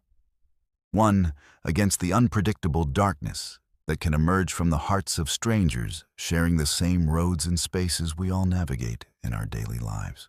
Let's move to our 10th story. Detective Diana had worked missing persons cases for the California Highway Patrol for over 12 years, but nothing in her experience had prepared her for the statistical anomaly that would define the most disturbing case of her career. It began in March 2020, when her supervisor handed her a thick file containing data that had been compiled by the National Missing and Unidentified Persons System, along with a request to investigate what appeared to be an impossible pattern of disappearances along one of America's most scenic highways. The Pacific Coast Highway, officially designated as State Route 1, stretches for 655 miles along California's coastline from Dana Point in Orange County to Leggett in Mendocino County. Renowned for its breathtaking ocean views, dramatic cliffs, and access to some of the most beautiful beaches in the world, Highway 1 attracts millions of visitors annually, making it one of the most heavily traveled scenic routes in the United States. Tourism officials promoted it as the ultimate road trip destination, a ribbon of asphalt that connected charming coastal communities while providing unparalleled access to California's natural beauty. What the tourism brochures didn't mention, and what Diana discovered in those first few pages of the file, was that the Pacific Coast Highway also held a more sinister distinction. According to federal data compiled over the previous 15 years, more people went missing along Highway 1 than any other single road in America. The numbers were staggering and defied any reasonable explanation based on traffic volume, accident rates, or typical missing person statistics. Between 2005 and 2020, a total of 142 individuals had disappeared while traveling along various segments of the Pacific Coast Highway. These weren't cases of people getting lost hiking in adjacent wilderness areas or drowning at nearby beaches. These were individuals who had been documented as traveling on or near Highway 1 and who had subsequently vanished without leaving any trace of their whereabouts, their vehicles, or their ultimate fate. Diana's initial reaction was skepticism. Missing person statistics could be misleading when they didn't account for variables like population density, tourism volume, or the tendency for people to engage in risky behaviors while on vacation. However, as she delved deeper into the data, patterns emerged that couldn't be explained by conventional factors. and that suggested something far more disturbing was occurring along California's most beautiful highway. The demographic profile of the missing individuals was remarkably consistent and deeply troubling. Of the 142 documented disappearances, 127 involved males between the ages of 28 and 35. This represented nearly 90% of all cases, a statistical concentration that was virtually impossible to explain through random chance or typical missing person patterns. The remaining 15 cases involved women and older men, but even these outliers fell within a broader age range of 25 to 40 years old. Diana spent weeks analyzing the individual case files, looking for connections beyond the basic demographic similarities. What she found was even more disturbing than the age and gender patterns. The vast majority of the missing individuals had been traveling alone, often on road trips or vacation drives along the scenic highway. Many had been documented at gas stations, restaurants, or tourist attractions along Highway 1 just hours or days before their disappearances were reported. The geographic distribution of the disappearances was particularly unsettling, rather than being concentrated in remote or dangerous areas of the highway. The vanishings appeared to occur with equal frequency along the entire length of the route. Cases had been reported from the urbanized areas near Los Angeles, all the way to the isolated stretches near Big Sur and beyond. This suggested that whatever was causing these disappearances wasn't limited to any particular location or set of circumstances. Diana began creating detailed timeline reconstructions for each case, trying to identify the last known locations and activities of the missing individuals. A disturbing pattern emerged from this analysis. Many of the missing persons had made their final confirmed contacts, phone calls, text messages, or social media posts, from specific areas along Highway 1 that recurred repeatedly in the case files.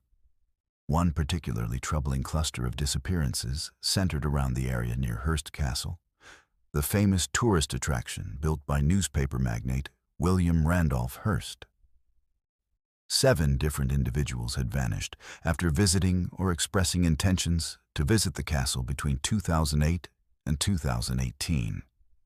Their vehicles were found abandoned in parking areas along Highway 1, often with personal belongings still inside.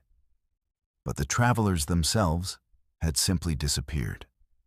Another concentration of cases occurred near the Big Sur region, where the highway winds through some of the most remote and dramatically beautiful coastline in California.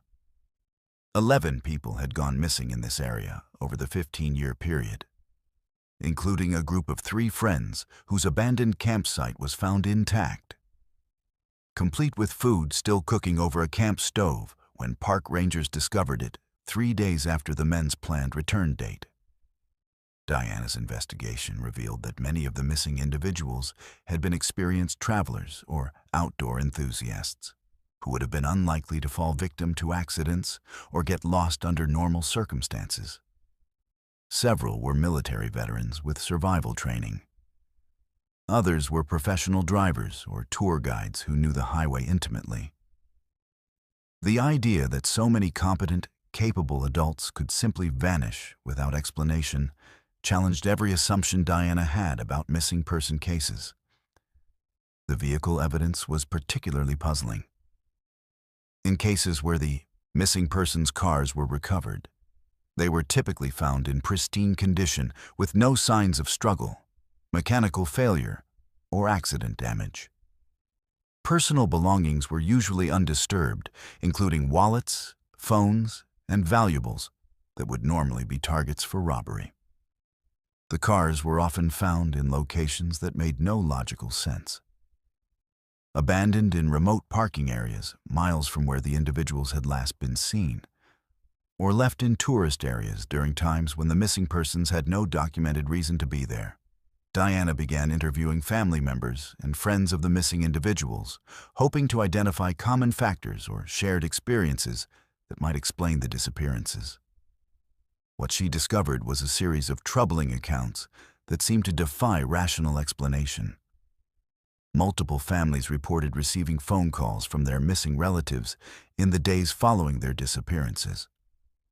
Calls that came from the missing person's own cell phones but featured only static, breathing sounds, or voices that family members couldn't positively identify as their loved ones. Even more disturbing were reports from several families about strange encounters with people claiming to be their missing relatives. In 3 separate cases, individuals matching the physical descriptions of missing persons had appeared at their families' homes weeks or months after their disappearances, but had behaved in ways that convinced family members these were not actually their missing loved ones. These imposters seemed to have detailed knowledge about the missing person's lives and relationships, but displayed personality changes so dramatic that families refused to accept them as genuine. Diana's investigation expanded to include interviews with Highway 1 business owners, park rangers, and local law enforcement officials along the entire route. What emerged from these conversations was a picture of a highway community that had become accustomed to unexplained disappearances and had developed unofficial protocols for dealing with them. Gas station attendants reported frequent visits from people looking for missing family members. Hotel and restaurant workers described encounters with guests who seemed disoriented or claimed to be traveling to destinations that didn't exist. Several business owners along the highway reported incidents involving customers who appeared normal initially but exhibited increasingly strange behavior during their visits. These individuals would ask unusual questions about local geography, make references to places or events that didn't correspond to reality, or display knowledge about the area that seemed impossible given their claimed origins. In multiple cases, these strange customers had paid for goods or services with currency that appeared authentic, but bore serial numbers or design elements that didn't match any known U.S. currency. The most chilling accounts came from park rangers and emergency responders who had been involved in search and rescue operations for missing Highway 1 travelers. Several described finding evidence of campsites or temporary shelters in remote areas that appeared to have been occupied recently, but contained no trace of their inhabitants.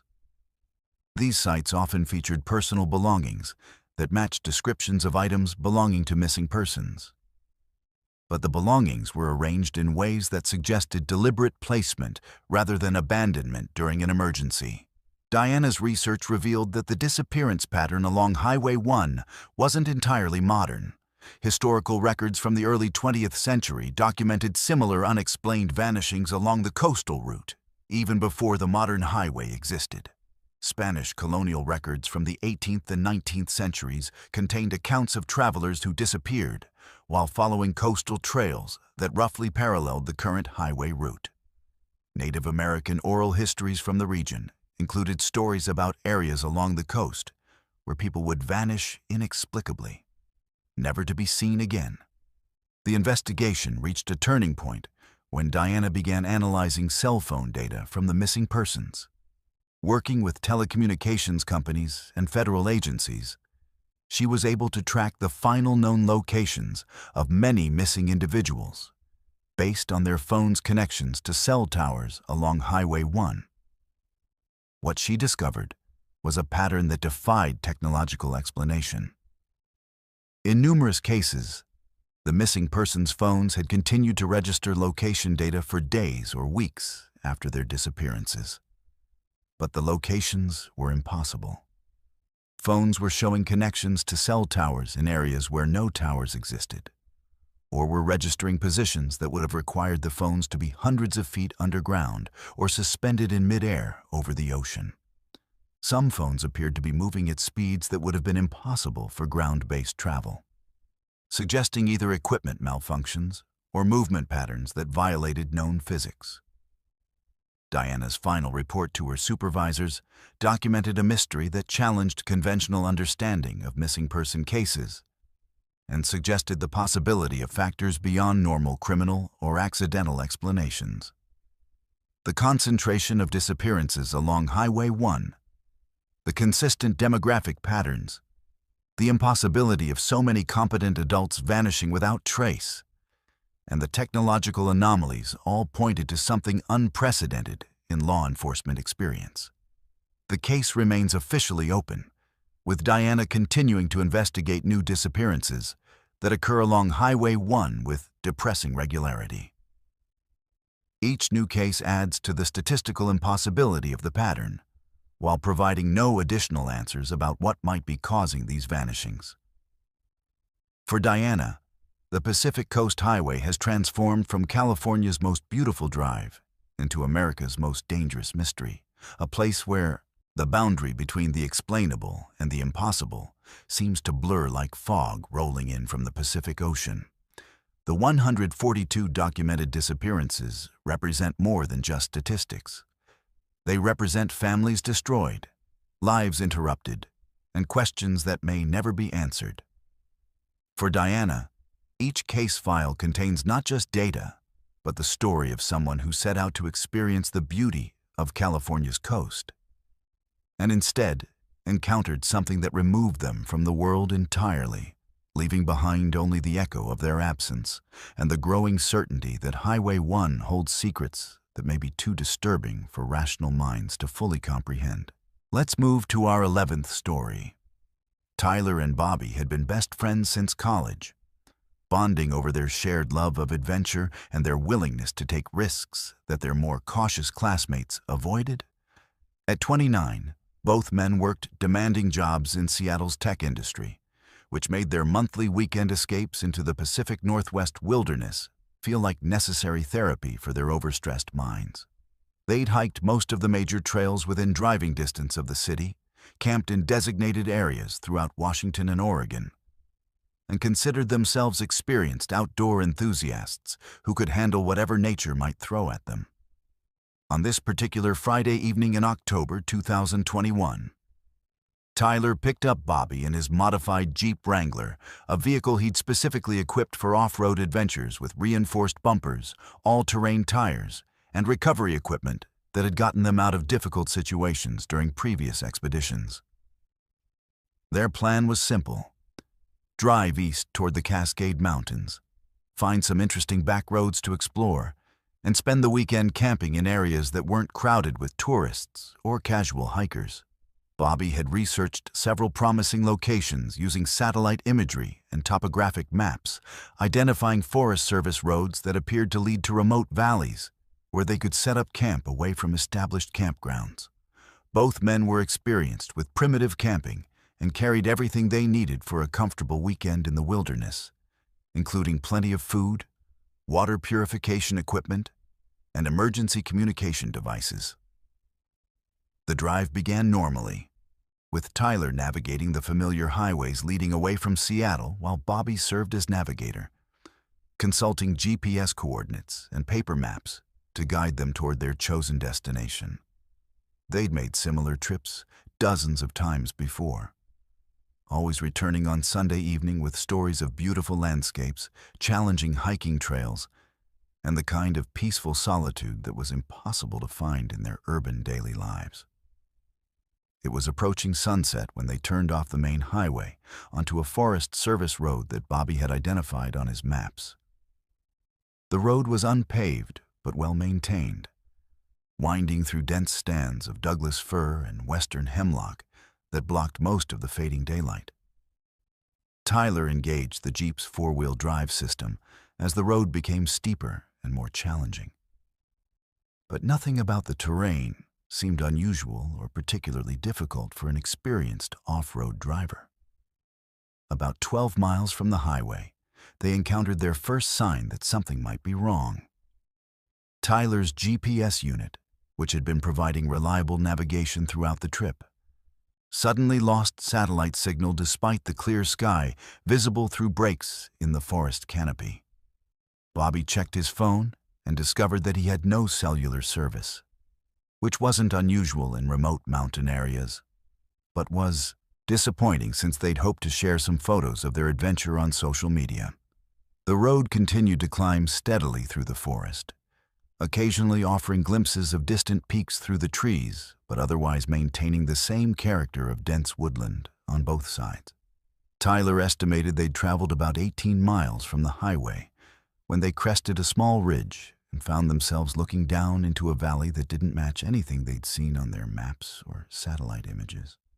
The valley was completely filled with fog, creating an almost perfect bowl of white mist that obscured everything below the ridgeline where they'd stopped.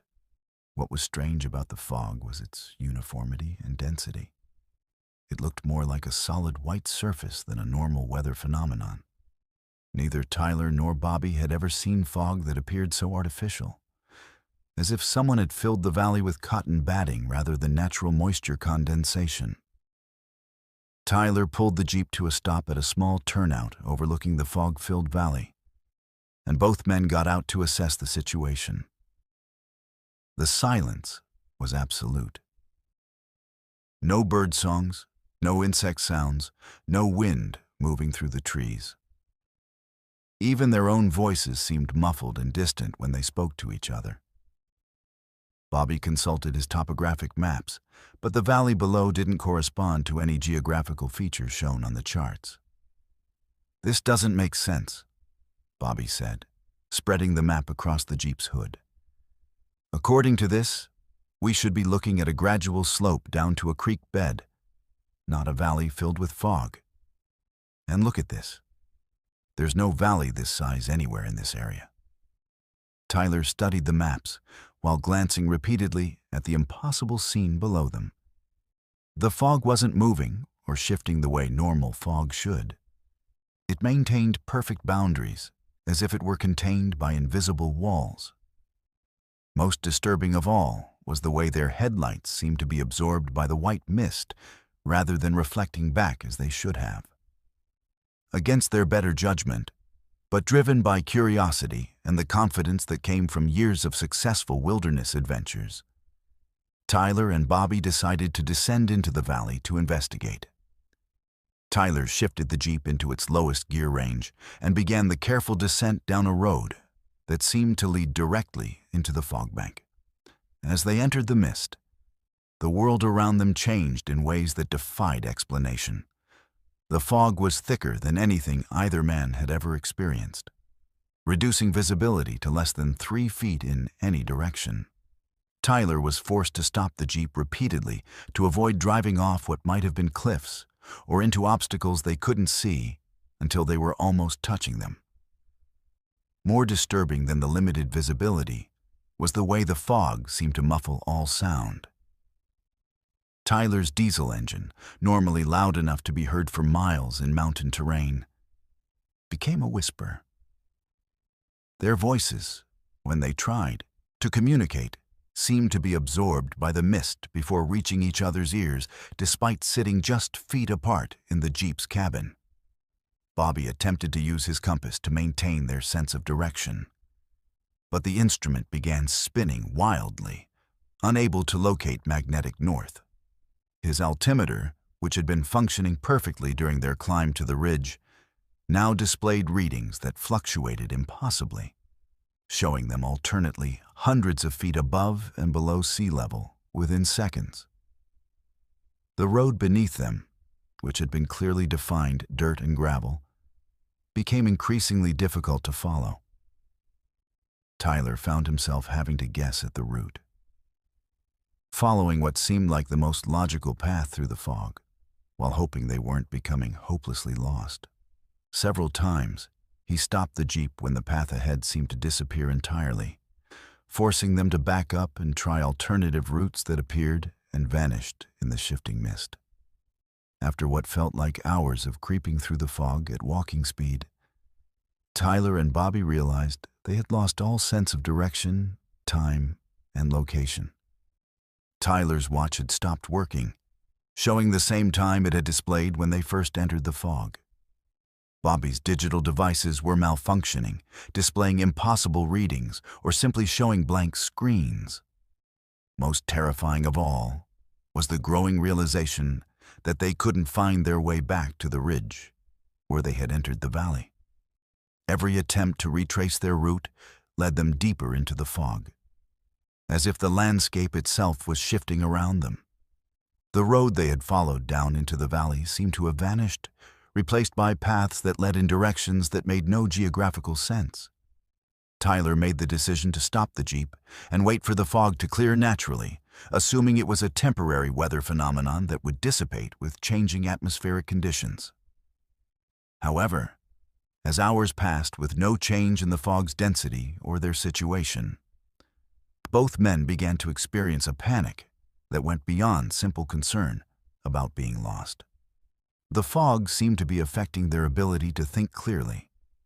Bobby found himself forgetting basic information, his phone number, his address, even his last name at times.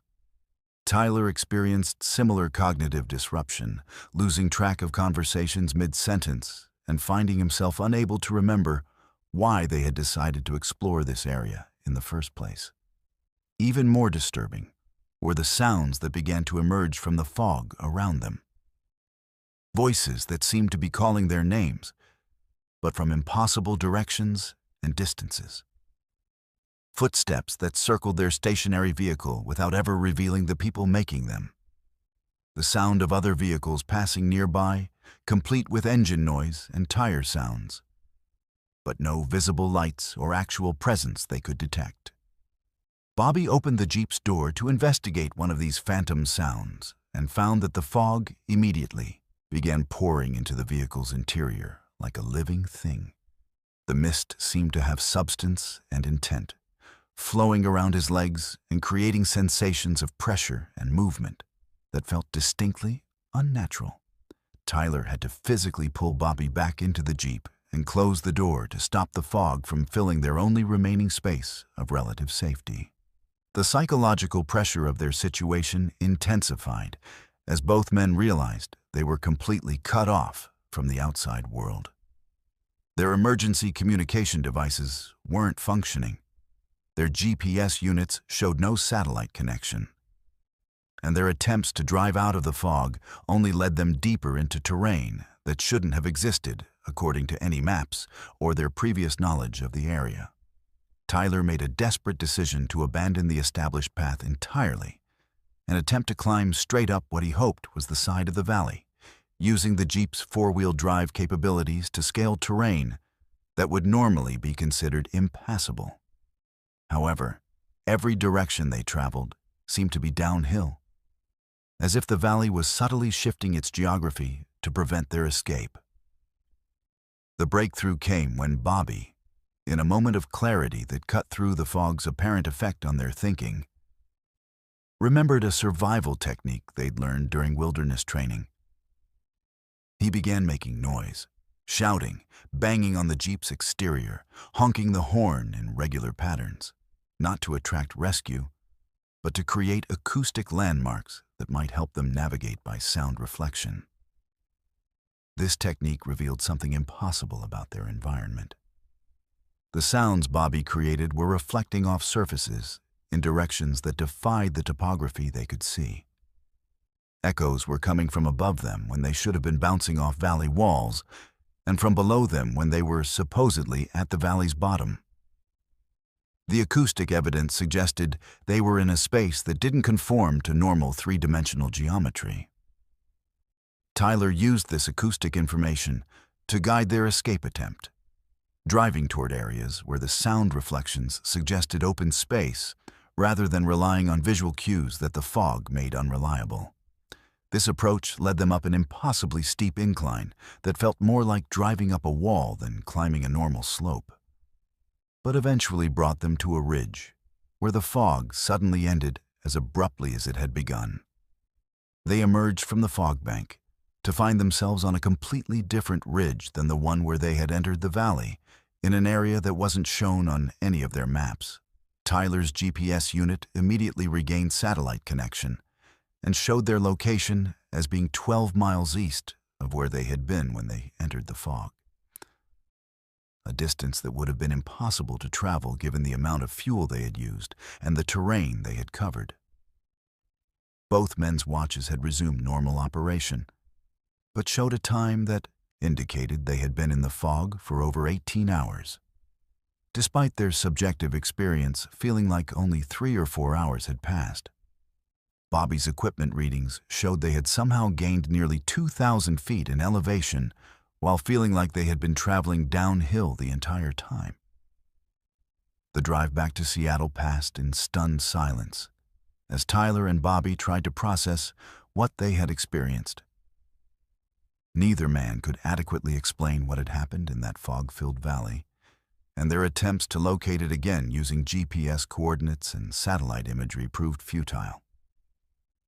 The valley didn't appear to exist on any maps or aerial photographs they could find. The experience fundamentally changed both men's approach to wilderness exploration and their understanding of reality itself. They continued their friendship, but never again ventured into unmarked forest areas or attempted to explore locations that weren't thoroughly documented on official maps. The memory of being trapped in a place that seemed to exist outside normal space and time served as a permanent reminder that some mysteries are too dangerous to investigate. Before we conclude this terrifying journey through 11 disturbing true road trip horror stories, make sure to hit that subscribe button and ring the notification bell. Because stories like these remind us that the world is far stranger and more dangerous than most people realize.